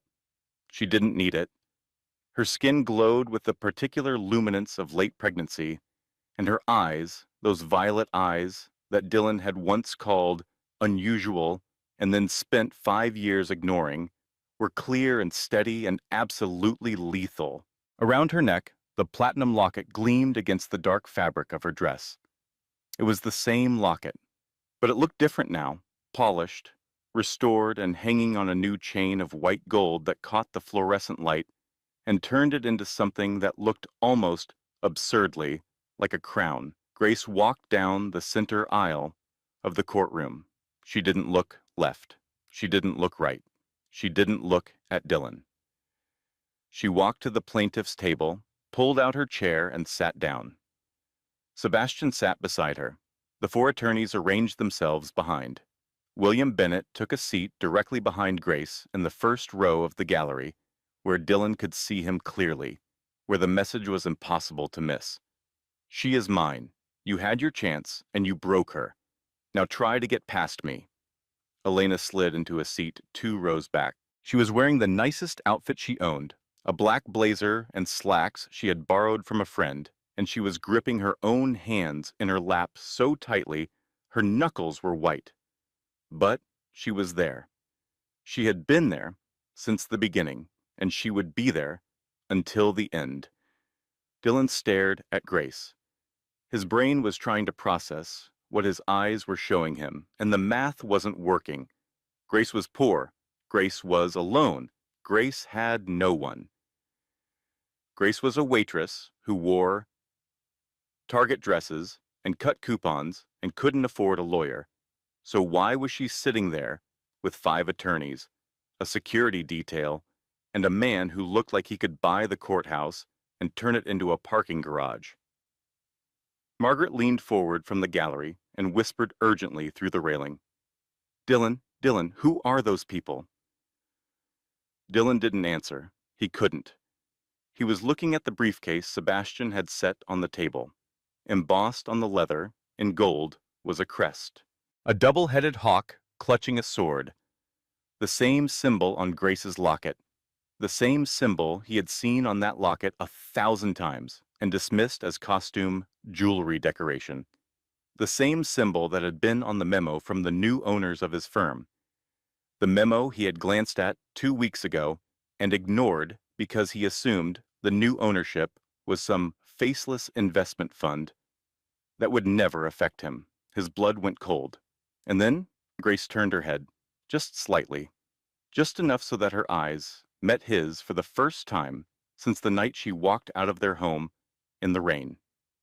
She didn't glare. She didn't smile. She didn't cry. She looked at him the way you look at a chapter you've already finished reading. Closed, done, past tense. Then she turned back to face the judge's bench, and Dylan Crawford sat at the defendant's table, feeling something he had never felt in his entire adult life. He felt small. Judge Patricia Holloway entered the courtroom at exactly 9:03.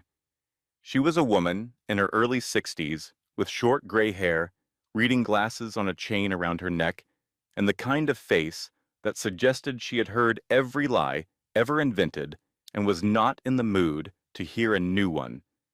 She sat, arranged her papers, and looked out at the courtroom. Her eyes paused briefly on the plaintiff's side, noting the 5 attorneys, the security detail seated in the gallery, and the silver-haired man who looked like he could buy the building. Then she looked at the defendant's side. 3 attorneys from what her docket sheet told her was the respondent's own law firm, the respondent himself, and an older woman in pearls sitting behind him with the expression of someone who had just bitten into a lemon. This is the matter of Crawford versus Crawford, the judge said. Dissolution of marriage, custody determination, and division of assets. Counsel, identify yourselves for the record. Marcus Hale stood.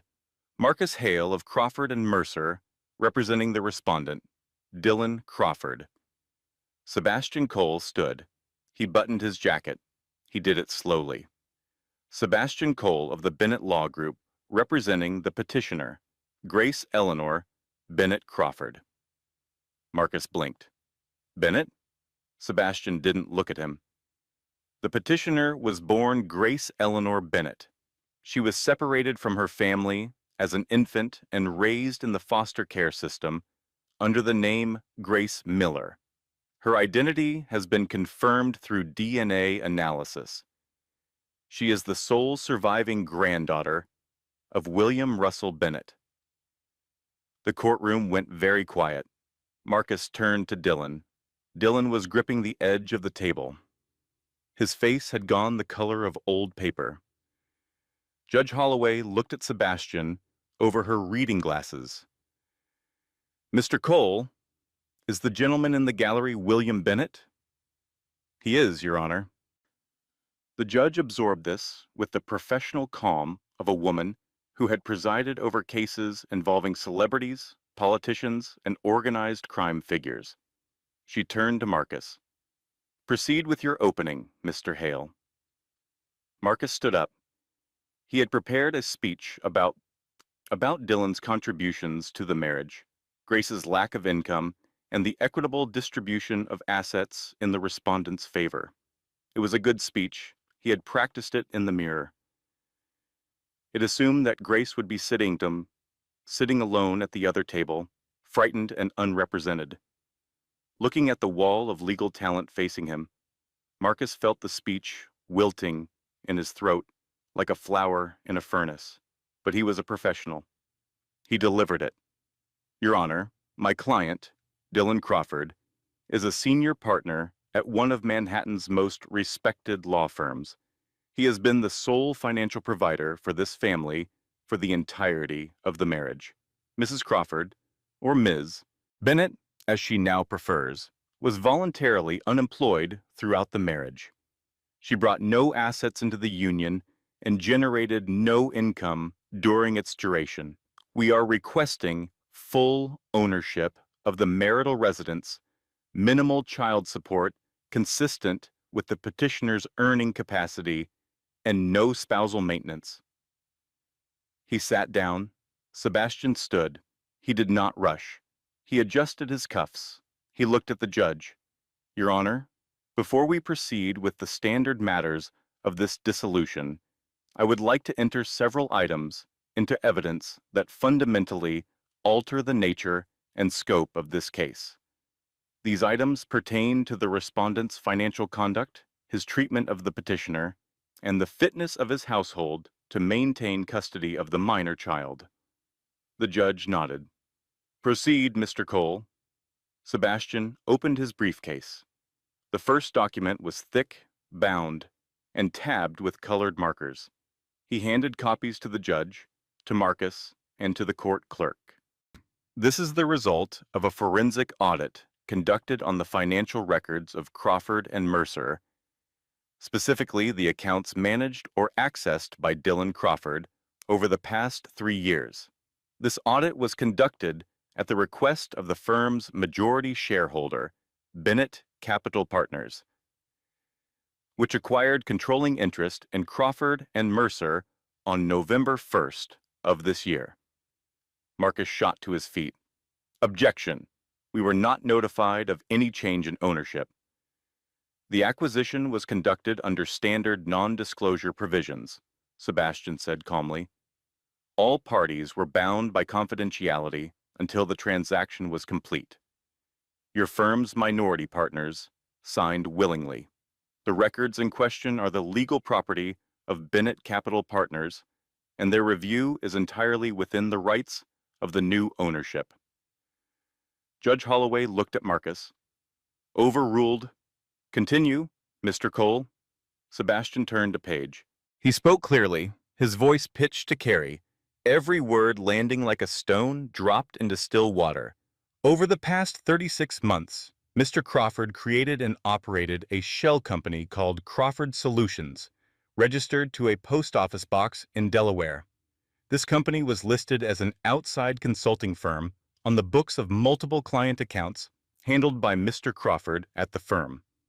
Each month, Crawford Solutions submitted invoices ranging from $40,000 to $60,000 for consulting services that were never performed.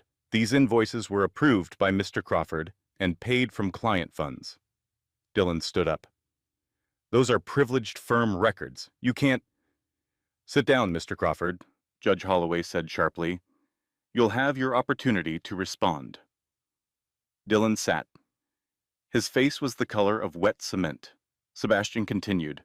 The sole listed employee of Crawford Solutions is Brittany Voss, who has no professional degree, no consulting certification, and whose publicly listed occupation is, and I quote, lifestyle influencer. He paused to let the courtroom absorb this. Over 3 years, Mr. Crawford diverted approximately $2.3 million from client accounts through this scheme. The funds were used to finance Miss Voss's apartment, vehicle, wardrobe, personal expenses, and a vacation to the Caribbean, which Mr. Crawford told his pregnant wife was a business trip. Sebastian set down the first document and picked up a second. Additionally, the audit revealed that Mr. Crawford purchased stock in a company called TechCore Dynamics 3 days before his firm's client, Voss Industries, announced a merger with TechCore. The stock tripled in value. Mr. Crawford's profit from this single insider trade was $420,000, routed through an offshore account in the Cayman Islands. He set this document down as well. To summarize, Your Honor, while Mrs. Crawford was wearing shoes with holes in the soles, working as a waitress at 8 months pregnant to afford basic necessities, her husband was stealing millions from his own clients to finance his mistress's lifestyle and committing securities fraud. We believe these facts are relevant to the court's determination of asset division, spousal support, and the character of the respondent. The courtroom was so silent that Grace could hear the clock on the wall ticking.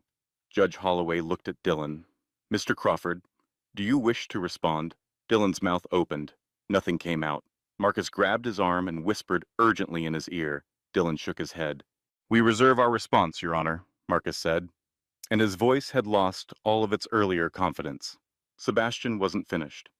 "Your Honor, there is one more matter." He turned to the gallery.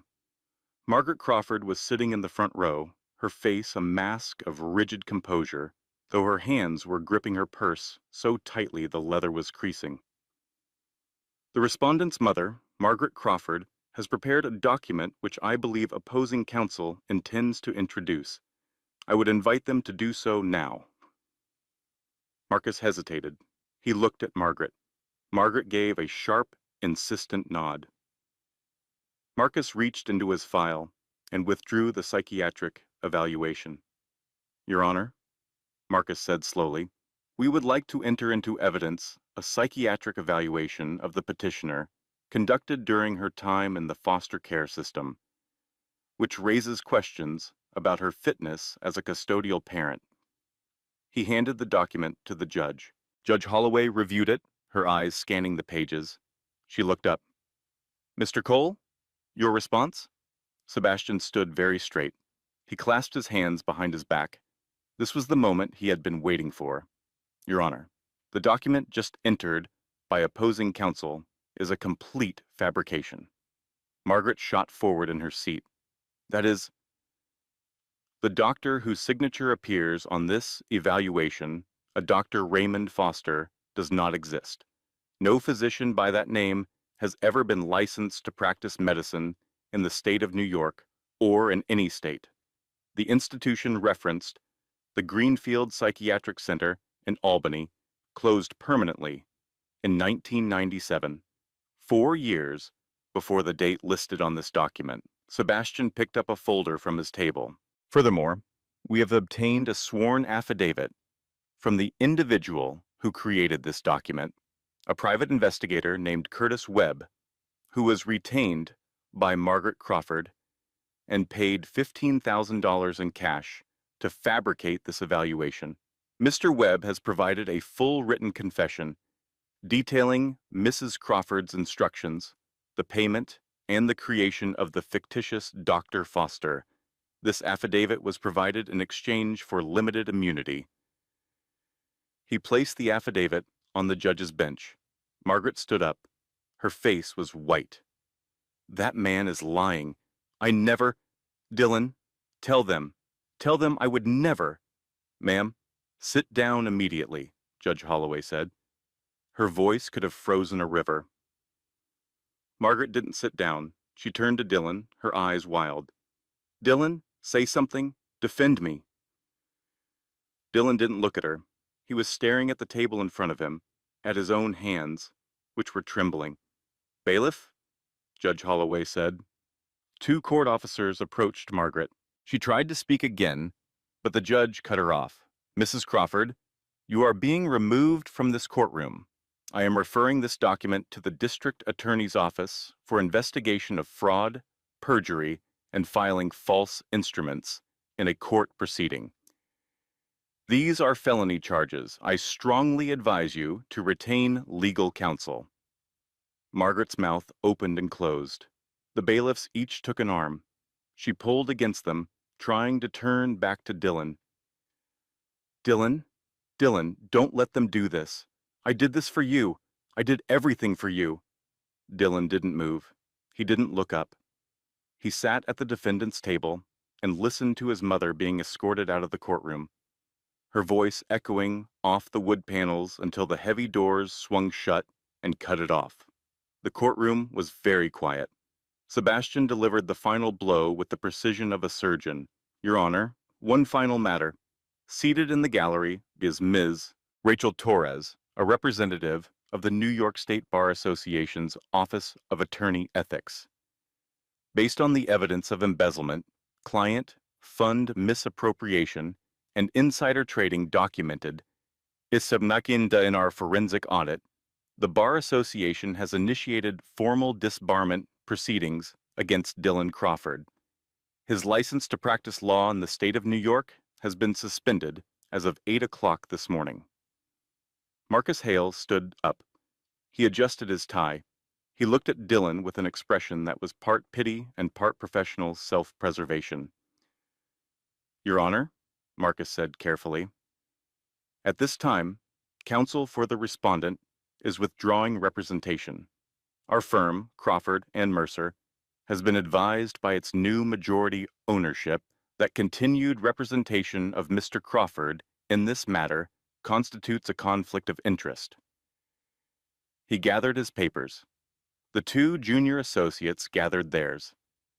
They walked out of the courtroom without looking at Dylan. Dylan was alone at the defendant's table. No lawyers, no mother, no firm, no license.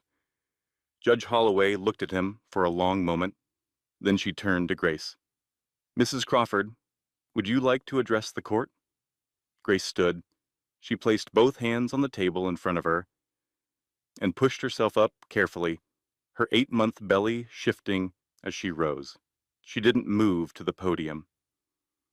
She stood where she was, at the plaintiff's table, her hands folded over her daughter.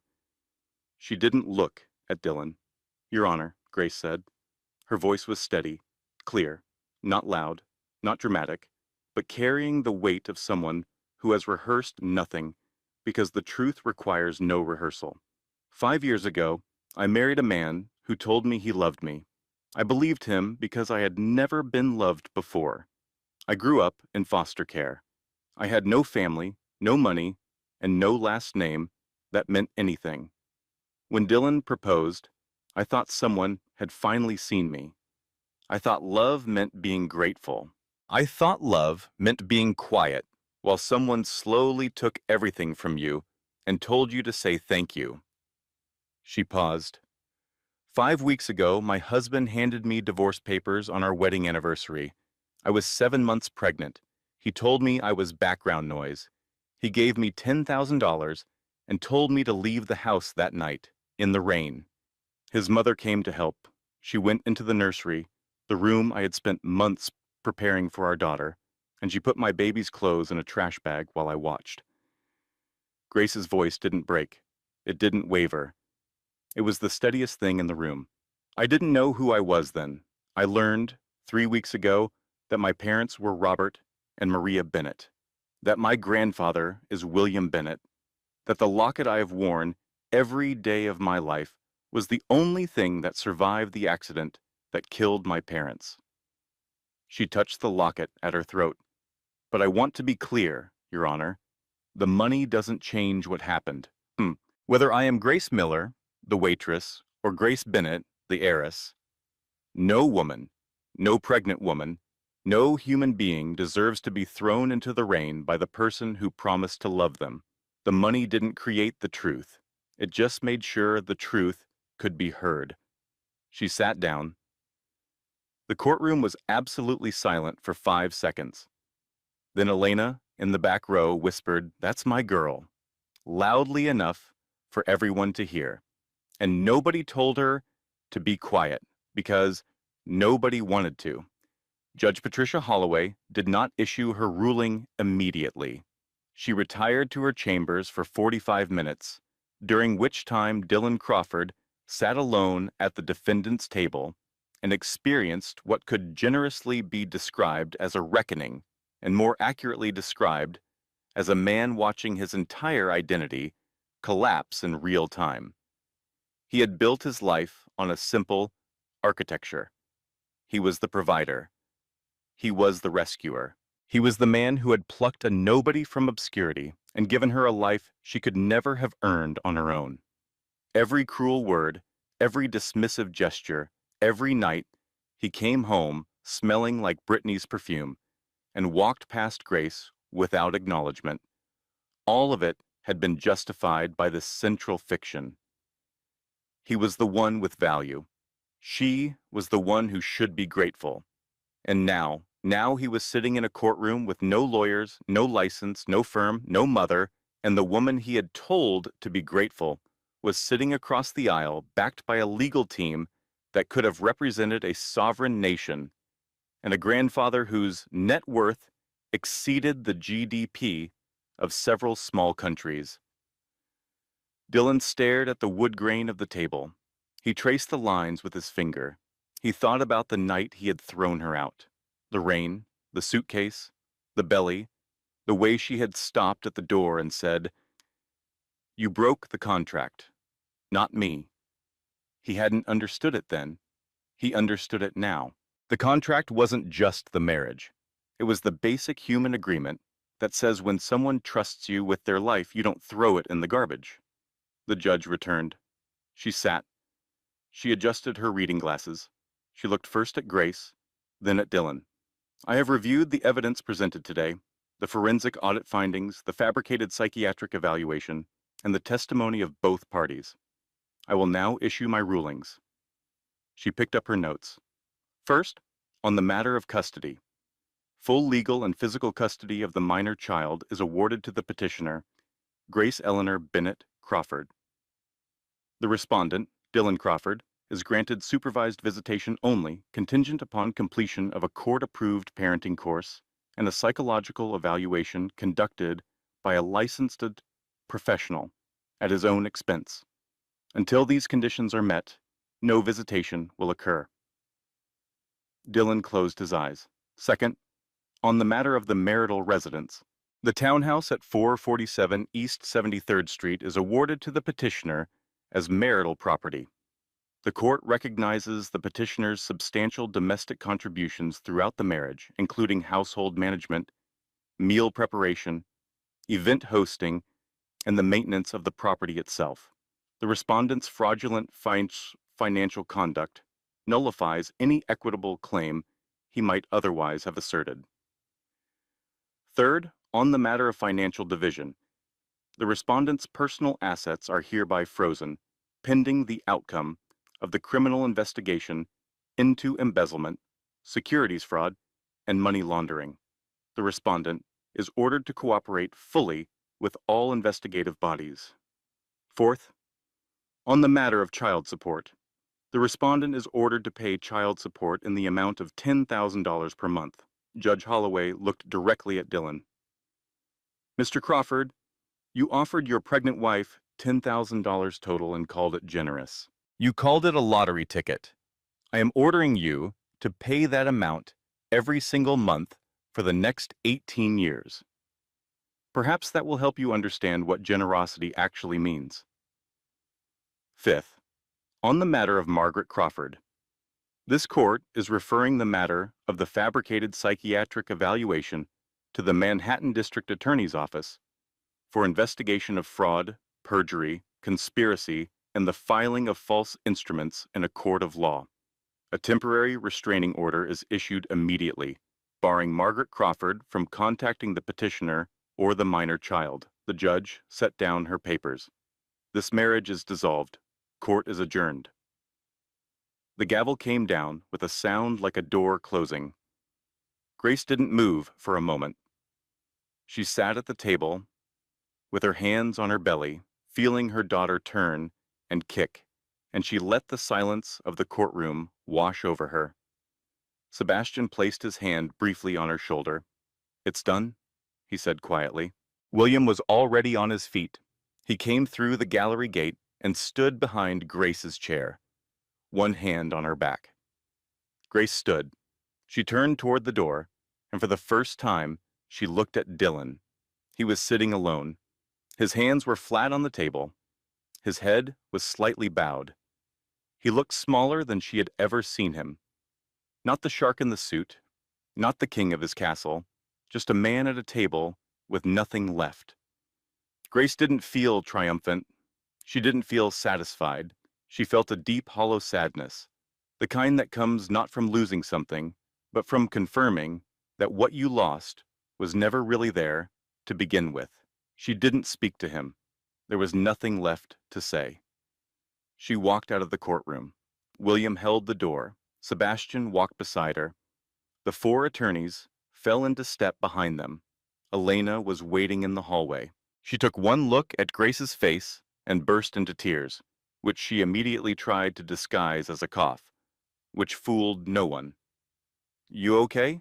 Elena asked, grabbing both of Grace's hands. I'm okay. You were incredible. I told the truth. That's all? Yeah, well, the truth looked really good on you today. They walked out of the courthouse together. The November air was cold and sharp. It was raining, because of course it was raining, because the universe understood dramatic symmetry, even if Dylan Crawford didn't. Grace stopped at the top of the courthouse steps. She looked out at the rain, the same kind of rain that had soaked her to the bone 5 weeks ago when she stood on a sidewalk with a suitcase and a check for $10,000 and the absolute certainty that she was worth nothing. She pulled the collar of her coat up around her neck. William opened an umbrella and held it over her. Ready to go home? He asked. Grace looked at him. She looked at Elena, who was trying to share an umbrella with Sebastian, who was enduring it with visible discomfort. She looked at the city, wet and gray and enormous, and hers. Yeah, Grace said. I'm ready. Behind them, inside the courthouse, Dylan Crawford sat alone in the empty courtroom. For a very long time, the bailiff came twice to tell him the room was needed for the next case. Dylan didn't hear him either time. Finally he stood. He buttoned his jacket by reflex, the way a soldier who has lost the war still salutes the flag. He picked up his briefcase, the one he carried because it made him feel important, and he walked out. He stood on the courthouse steps. The rain hit him immediately. He had no umbrella, he had no car waiting, he had no phone call to make, because there was no one left to call. He stood there in his expensive suit, in the rain, on the steps of a courthouse where he had just lost everything, and he looked exactly like what Grace had looked like 5 weeks ago. Invisible, alone, disposable. He started walking. In the 7 days following the court hearing, Dylan Crawford's life didn't just fall apart. It was dismantled, piece by piece, with the mechanical precision of a building being demolished by professionals who knew exactly which walls to remove first to ensure the whole structure came down clean. Brittany left first. She was waiting for him at the townhouse when he got home from court, but not in the way she used to wait for him, draped on the sofa in something expensive, scrolling her phone, ready to be admired. She was standing in the foyer, surrounded by suitcases, wearing sunglasses, even though it was 6:30 in the evening and raining outside, which was Brittany's universal signal for I have been crying, and I don't want you to see the damage to my mascara. What's this? Dylan asked. Though the answer was obvious, Brittany pulled off her sunglasses. Her eyes were red, but they weren't sad. They were furious. Daddy called me from the car after the courthouse. His lawyers already got word about the audit. Do you know what he said, Dylan? He said you're radioactive. He said anyone associated with you is going to get dragged into a federal investigation. He's pulling the Voss Industries account from the firm. He can't pull the account. The firm isn't yours anymore, Dylan. Her family owns it. Did you not hear what happened in there today? Dylan set down his briefcase. Brittany, this is temporary. I can fix this. I've been in tight spots before. Brittany looked at him the way you look at a check engine light that has been on for 6 months and is now accompanied by smoke.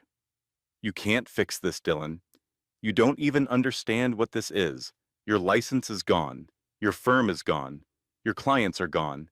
Your mother is going to be arrested. And now my father is going to sue you to protect himself. She zipped the last suitcase.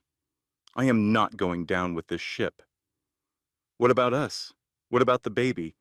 You said you were... Brittany's face went blank. There is no baby, Dylan. There never was. Your mother made that up to hurt your wife, and I went along with it because it was funny at the time. She picked up her bags. I'm going to Miami. Daddy has a condo there. Don't call me. Brittany, please. I did all of this for you. I left Grace for you. I built Crawford Solutions for you. Brittany stopped at the door. She turned and looked at him with an expression that stripped away all the spray tan and the designer labels and revealed something underneath that was much older and much colder than 28. You didn't do anything for me, Dylan.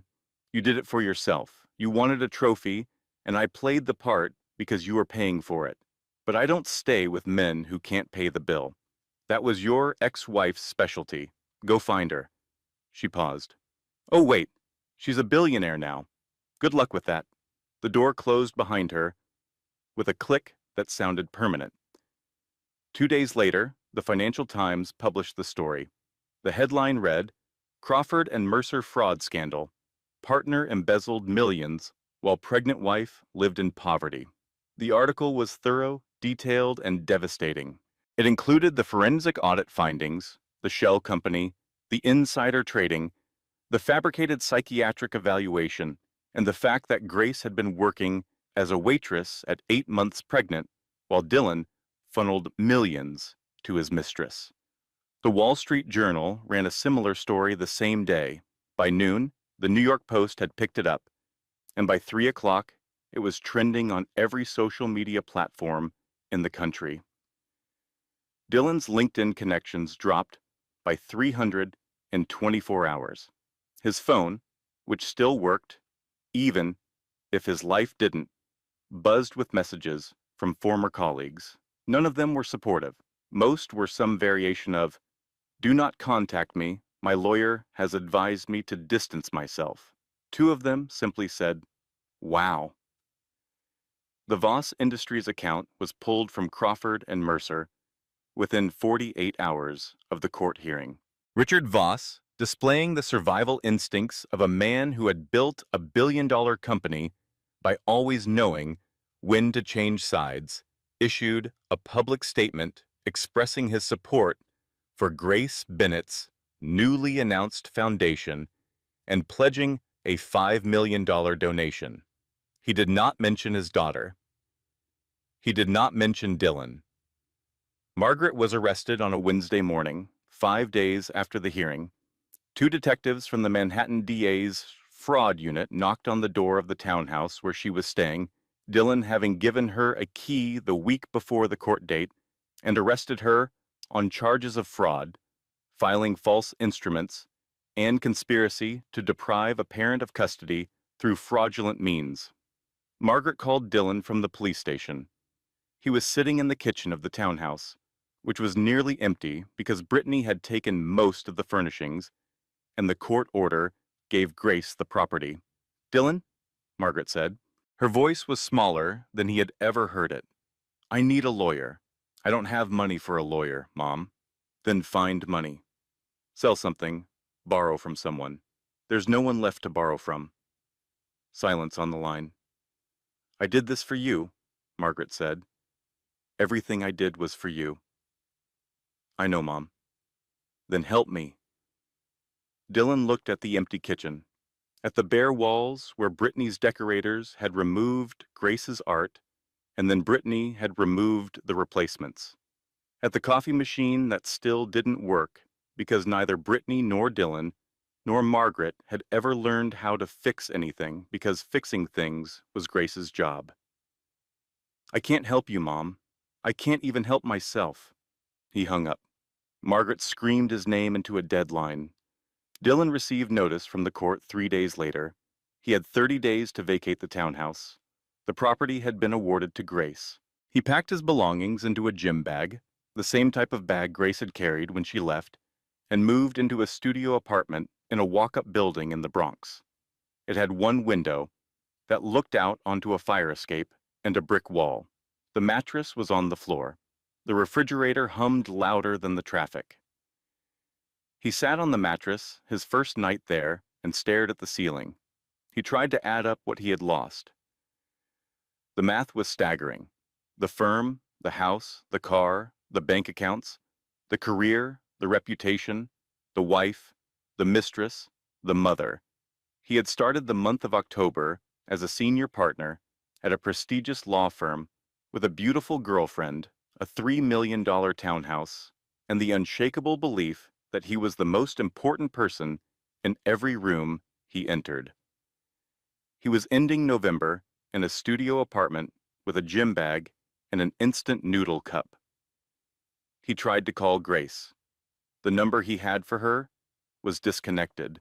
He wrote a letter and mailed it to the Bennett Global Building on Park Avenue. It came back unopened, marked Return to Sender, in handwriting he didn't recognize. He went to the building in person. He walked through the glass revolving doors into a lobby of marble and steel and stood at the security desk. "I need to see Grace Crawford, Grace Bennett." The security guard checked his screen. "Your name?" "Dylan Crawford." The guard typed. His face didn't change. "I'm sorry, sir. You're on the restricted access list. I'm unable to allow you past this point. She's my wife. According to our records, she's your ex-wife, and you're on the restricted list. Please step away from the desk." Dylan stood in the lobby of the Bennett Global Building and looked up. The atrium rose 40 stories, all glass and light, an architectural cathedral built by a man who had turned a garage patent into an empire. Somewhere above him, on a floor he would never reach, his ex-wife, the woman he had called background noise, owned everything he could see. He walked outside. The cold hit him. He pulled his jacket tighter. It was the same jacket he had worn to court, the Brioni, the last expensive thing he owned. It still looked good, but it no longer felt like armor. It felt like a costume from a play that had closed. He started walking south. He had nowhere to be all. On December 15th, at 2:17 in the morning, Grace woke up in the Bennett penthouse with a sharp pain in her lower back and a wetness on the sheets that meant it was time. She called Elena, who was sleeping in the guest room down the hall. Elena appeared in the doorway in 3 seconds, fully dressed, holding car keys, wearing sneakers. She had been sleeping in her clothes for a week, just in case. "Is it happening?" Elena asked. "It's happening." "Okay. Okay. I've got the bag. I've got the car. William is going to meet us there. Sebastian has the birth certificate paperwork. I called the doctor 20 minutes ago." Grace stared at her. I just woke up. How did you call the doctor 20 minutes ago?" Elena shrugged. "I had a feeling." They drove to Mount Sinai Hospital in a Bennett family car, Elena behind the wheel, Grace in the back seat breathing through contractions that came every 7 minutes, and then every 5 and then every 3 by the time they reached the emergency entrance. William arrived 12 minutes later. He had been awake, as he had been most nights since Grace moved in, sitting in his study reading and waiting for this exact phone call. He walked into the hospital wearing a suit because William Bennett had not worn anything less formal than business casual since 1986. And he stationed himself in the waiting room like a general overseeing a siege. Sebastian arrived 20 minutes after that, carrying a leather folder of legal documents and a stuffed elephant he had purchased from the hospital gift shop, which was the most human thing anyone had ever seen him do. The delivery took 6 hours. Grace was brave and focused and profane, the last quality being something Elena took full credit for, and at 3:47 in the morning, Lily Grace Bennett entered the world. 7 pounds, 2 ounces, 10 fingers, 10 toes, a full head of dark hair, and when she opened her eyes for the first time, blinking against the fluorescent lights of the delivery room, the doctor paused. "Well," Dr. Weston said, smiling, "she has your eyes. Violet. Deep, unmistakable violet." The Bennett eyes, passed down through 3 generations. Grace held her daughter. She looked at the tiny face, the miniature hands that gripped her index finger with a strength that seemed impossible for something so small. She felt the weight of her, warm and real and finally here, this person she had been carrying through the worst months of her life, this person who had kicked her through every insult and every sleepless night and every mile of sidewalk walked in the rain. "Hi, Lily," Grace whispered. "I'm your mom, and I promise you, you are never going to wonder if you're wanted, not for a single day of your life." William came in 20 minutes later, after Grace had been moved to a private room. Elena went to get at him from the waiting room and found him sitting in a plastic chair, staring at the wall with the expression of a man who is trying very hard not to have emotions in a public space. "You can come in now," Elena said. William stood. He straightened his tie. He walked into the room with his hands behind his back, and then he saw Lily, and everything he had built in 78 years of discipline and composure fell apart. Grace held the baby out to him. Adieu. "Would you like to hold your great-granddaughter?" William took Lily with hands that trembled but held firm. He cradled her against his chest, this tiny, sleeping person who weighed less than his briefcase, and tears ran down his face without permission or apology. "You look like your father," he whispered to Lily. "You look just like my Robert, and you have no idea how long I've been waiting for you." He stood there for a long time, holding the baby, and nobody in the room said anything because some moments are too full for words. Elena took approximately 400 photographs. She would later claim the number was lower, but her phone's camera roll told a different story. Sebastian stood in the doorway, holding the stuffed elephant and looking at the ceiling with extreme concentration. Later that morning, a news alert appeared on every major media outlet in the city. "Bennett Harris welcomes baby girl." The article included a single photograph released by the Bennett family press office showing Grace in the hospital bed holding Lily with William standing beside her. Grace was smiling. Lily was sleeping. William was looking at both of them with an expression that contained 25 years of grief and loss transmuted into something that looked, improbably and beautifully, like joy. Dylan saw the article on his phone. He was sitting alone in his studio apartment in the Bronx, eating instant ramen from the pot because he didn't own a bowl. The notification popped up on his screen, and he tapped it without thinking. He looked at the photograph for a very long time. He looked at Grace, glowing and surrounded by people who loved her. He looked at William, the grandfather whose existence Dylan had never suspected. And he looked at Lily, his daughter, who had his dark hair and the Bennett violet eyes, and who would grow up in a penthouse on Central Park West knowing she was wanted, knowing she was loved, knowing she belonged. He looked at the photo, and he understood, with a clarity that felt like a blade, exactly what he had thrown away.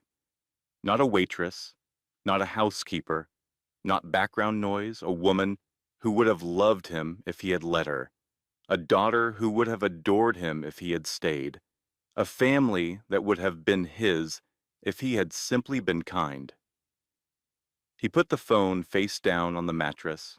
He sat in the silence of his empty apartment. He didn't cry. He was past crying. He just sat there, and the silence sat with him, and neither of them had anything left to say. October 14th, what would have been their 6th wedding anniversary. Grace stood on the terrace of the Bennett penthouse, 62 stories above Manhattan, and watched the sun set over Central Park. The trees were in full autumn color, red and gold and amber, and the late afternoon light turned the city into something that looked almost gentle. Lily was on her hip, 1 year old, babbling a continuous stream of sounds that were almost but not quite words. She was wearing a white dress and tiny shoes that she kept trying to kick off, and she was grabbing at Grace's locket with chubby, determined fingers, as she did approximately 40 times a day. "That's Mommy's locket, Lily," Lily responded by grabbing harder and saying something that sounded like, "Gah." "Good point," Grace said. The television in the living room was on, tuned to the evening news. Grace heard the anchor's voice through the open terrace door.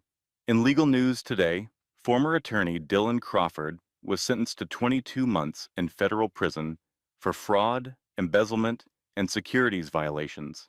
Crawford, who was a senior partner at the Manhattan law firm Crawford and Mercer before its acquisition by Bennett Capital Partners, last year, will report to a minimum security facility in Otisville, New York, in January. Grace turned and looked at the television through the glass door. She saw a brief image of Dylan being escorted from a federal courthouse, Horsham, wearing a gray suit that didn't fit him properly, flanked by a public defender. He looked thin. He looked old. He looked like someone Grace almost didn't recognize. She watched for 3 seconds. Then she walked inside, picked up the remote, and turned off the television. Elena was sitting on the couch, eating Thai food from a container, her feet up on the coffee table, in direct violation of Sebastian's frequently stated preferences about furniture care. "You okay?" Elena asked. "I'm fine," Grace said. "It's done." And it was done, all of it. Every thread of the story that had begun on a rainy October night when a pregnant woman was thrown out of her own home had been tied off, knotted, and cut. Margaret Crawford had been convicted of fraud in filing false court documents. She received 6 months of probation and 200 hours of community service, which she was completing at a soup kitchen in Newark, wearing a hairnet and serving meals to people she would previously have crossed the street to avoid.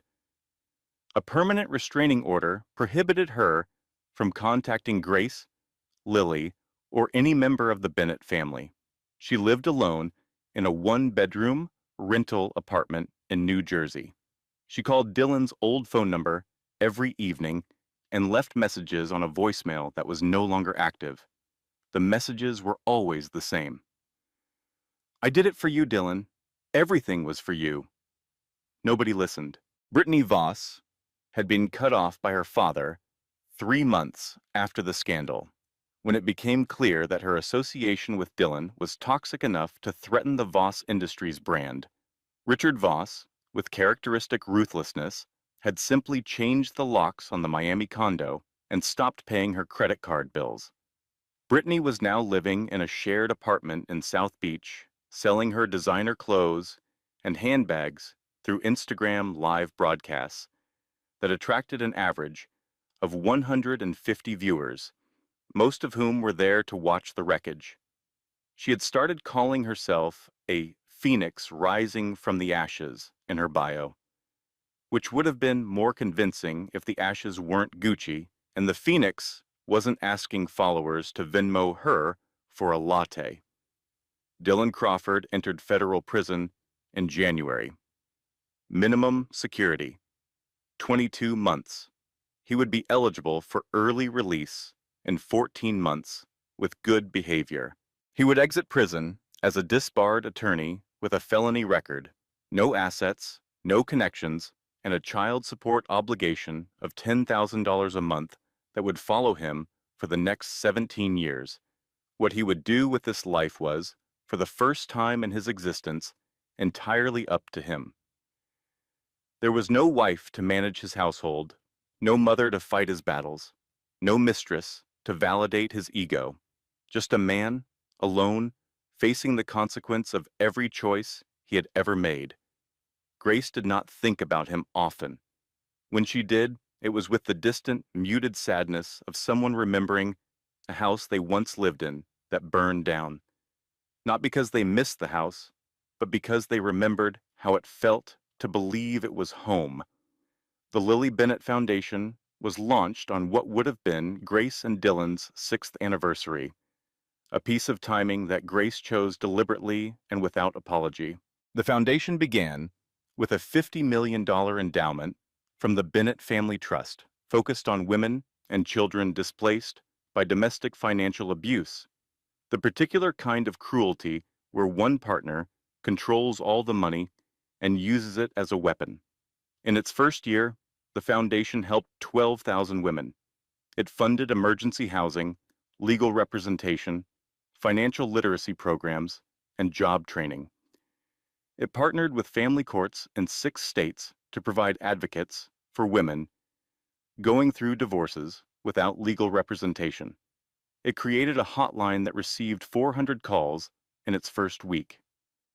The townhouse on East 73rd Street, the house where Grace had cooked and cleaned and painted butterflies on nursery walls, was renovated and converted into a transitional home for mothers and children leaving abusive financial situations. It could house 8 families at a time. Grace had kept one detail from the original house, the butterflies in the nursery. She had them restored and preserved under glass, a reminder that something beautiful had existed in that house, even when everything else was ugly. On a Tuesday evening, in late October, Grace attended the Time magazine annual gala, where she was being honored as one of the publication's Women of the Year. She wore a simple black dress, the platinum locket, no diamonds, no tiara, no designer label visible anywhere on her body. She looked exactly like who she was, a woman who had survived something terrible and built something extraordinary from the wreckage. Lily was in the front row, sitting on William's lap. She was wearing a tiny dress that Elena had picked out and was chewing on the ear of a stuffed elephant that Sebastian had given her at the hospital and that she had refused to be separated from ever since. William held her with the practiced ease of a man who had spent the last year learning that the most important meetings of his life were the ones that happened on the floor of a penthouse living room with building blocks and a 1-year-old granddaughter who called him Pom. Elena sat beside William. She was wearing a new dress, purchased with her own money from her new salary as the executive director of the Lily Bennett Foundation, a position Grace had offered her and Elena had accepted on the condition that she could still eat Thai food at her desk. Sebastian sat at the end of the row, his posture perfect, his suit immaculate, pretending to review something on his phone, but actually watching the stage with an expression that, if you looked very closely and knew what to look for, might have contained something resembling pride. Grace walked to the podium. The room was full. 500 people, editors and executives and activists and politicians, all watching her. She adjusted the microphone. She looked out at the audience, and then she looked down at Lily. Lily waved, one chubby hand, fingers splayed, the universal baby greeting. The audience laughed. Grace smiled. Then she spoke. 1 year ago, a man gave me $10,000 and told me to be grateful. He said it was more than I deserved for 5 years of marriage. His mother came to our home on our anniversary, the night he served me divorce papers, and she put our unborn baby's clothes in a trash bag while I stood there, 7 months pregnant, and watched. The room was silent. They told me I was nothing, no family, no money, no name. They told me I was the background noise, and for a long time, I believed them. When you hear something enough times from someone you trust, you start to think it must be true. That's how it works. That's how control works. Not with fists, but with words. Not with violence, but with silence. With the slow, daily erosion of a person's belief that they matter. She paused. I got lucky. I found a family I didn't know I had. I found a grandfather who had been looking for me for 25 years. I found a best friend who made a phone call that changed my life. But most women in my situation don't get that phone call. Most women don't find a billionaire grandfather waiting in a car downstairs. Most women leave in the rain with a suitcase and a check, and no one standing on the other side. She looked at the audience. That's why we built this foundation. Not for me, for the women who are standing on the sidewalk right now, tonight, in the rain, with a baby and a suitcase and the crushing belief that they are worth exactly what someone cruel told them they were worth. This award doesn't belong to me. It belongs to every woman who was told she was nothing and chose, in spite of everything, to believe otherwise. Grace looked down at Lily. Lily had stopped chewing the elephant's ear and was reaching both arms toward the stage, making a sound that was almost certainly an attempt to say mama. Grace stepped away from the podium. The room erupted in applause, 500 people on their feet, but Grace didn't hear most of it. She walked down the steps, took Lily from William's arms, and held her daughter against her chest. William put his hand on Grace's shoulder. His eyes were bright. He didn't speak. He didn't need to. Elena was crying, openly and without shame. Mascara running in 2 black rivers down her face. She grabbed Grace's free hand and squeezed it hard enough to leave marks. Sebastian stood slightly apart, hands clasped behind his back, looking at a point somewhere above the crowd. His jaw was working. If anyone had asked him later if he had been emotional, he would have said he had something in his eye. Nobody asked, because everybody saw, and nobody wanted to embarrass the man who had helped bring a family back together. They walked out of the gala together, Grace and Lily, William, Elena, Sebastian, 5 people who 1 year ago had been scattered across the city and across the decades, separated by paperwork and tragedy and a system that had lost a baby in its gears. Now they walked through the lobby of a Manhattan hotel like what they were, a family. Grace didn't look back.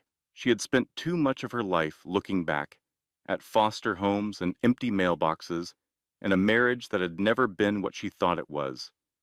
She was done with backward. She was done with the version of herself that accepted cruelty because she didn't know she deserved better. The night air hit them as they stepped outside. October in New York, cool, crisp, carrying the smell of fallen leaves and taxi exhaust and the particular electric energy of a city that never stops moving. Lily pressed her face into Grace's neck and yawned. "Somebody's tired," Elena said. "Somebody gave a very long speech," Grace said. "Somebody was incredible." Grace held Lily closer. She looked up at the sky, which was clear for once, and she could see a handful of stars fighting through the city light, faint but there. She thought about the night she left the townhouse, the rain, the sidewalk, the suitcase, the locket, the $10,000 and the closing door and the sound of champagne being opened in the house she had just been thrown out of. She thought about how she had walked 6 blocks through the rain to Elena's apartment, one hand on her belly, believing she was alone in the world. She had been wrong. She had never been alone. She had a best friend who would make a phone call at midnight on a hunch. She had a grandfather who had searched for her for a quarter of a century. She had a daughter who was, at this very moment, drooling on her locket. And she had herself, Grace Miller, Grace Bennett, Grace Eleanor, whose parents had loved her enough to engrave her name in platinum before they left the world, a waitress, an heiress, a mother, a woman who had been told she was nothing and had gotten up off the sidewalk anyway. The car pulled up. William held the door. Grace slid inside with Lily, and Elena piled in after her, already pulling out her phone to order Thai food for the ride home. The car pulled away from the curb and merged into the river of lights that was Manhattan at night. Grace looked down at Lily, who had fallen asleep against her chest, one tiny hand still gripping the locket. "We're going home, baby girl," Grace whispered, and for the first time in her life, she meant it. Grace Bennett didn't destroy Dylan Crawford. She simply stopped carrying him, and when she let go, he discovered he had never learned to stand on his own. Some men spend their whole lives building castles. Dylan Crawford spent his tearing one down, and he never realized that the foundation he had been standing on was her. If this story kept you on the edge of your seat, I need you to do me a favor. Hit that like button. It really does help the channel more than you know. And if you want more stories about karma, redemption, and secrets that change everything, subscribe and tap that notification bell so you never miss one. Now I want to hear from you. Was Grace too kind, or did Dylan get exactly what he deserved? Drop your verdict in the comments. Team Grace or Team Mercy? I read every single one. And remember, be careful how you treat the quiet ones. They might be the ones running the world. Thank you for watching. I'll see you in the next one. This content was carefully researched, developed, and manually edited by our team to deliver meaningful stories with valuable life lessons. Every narrative is crafted to entertain, inspire, and empower our audience.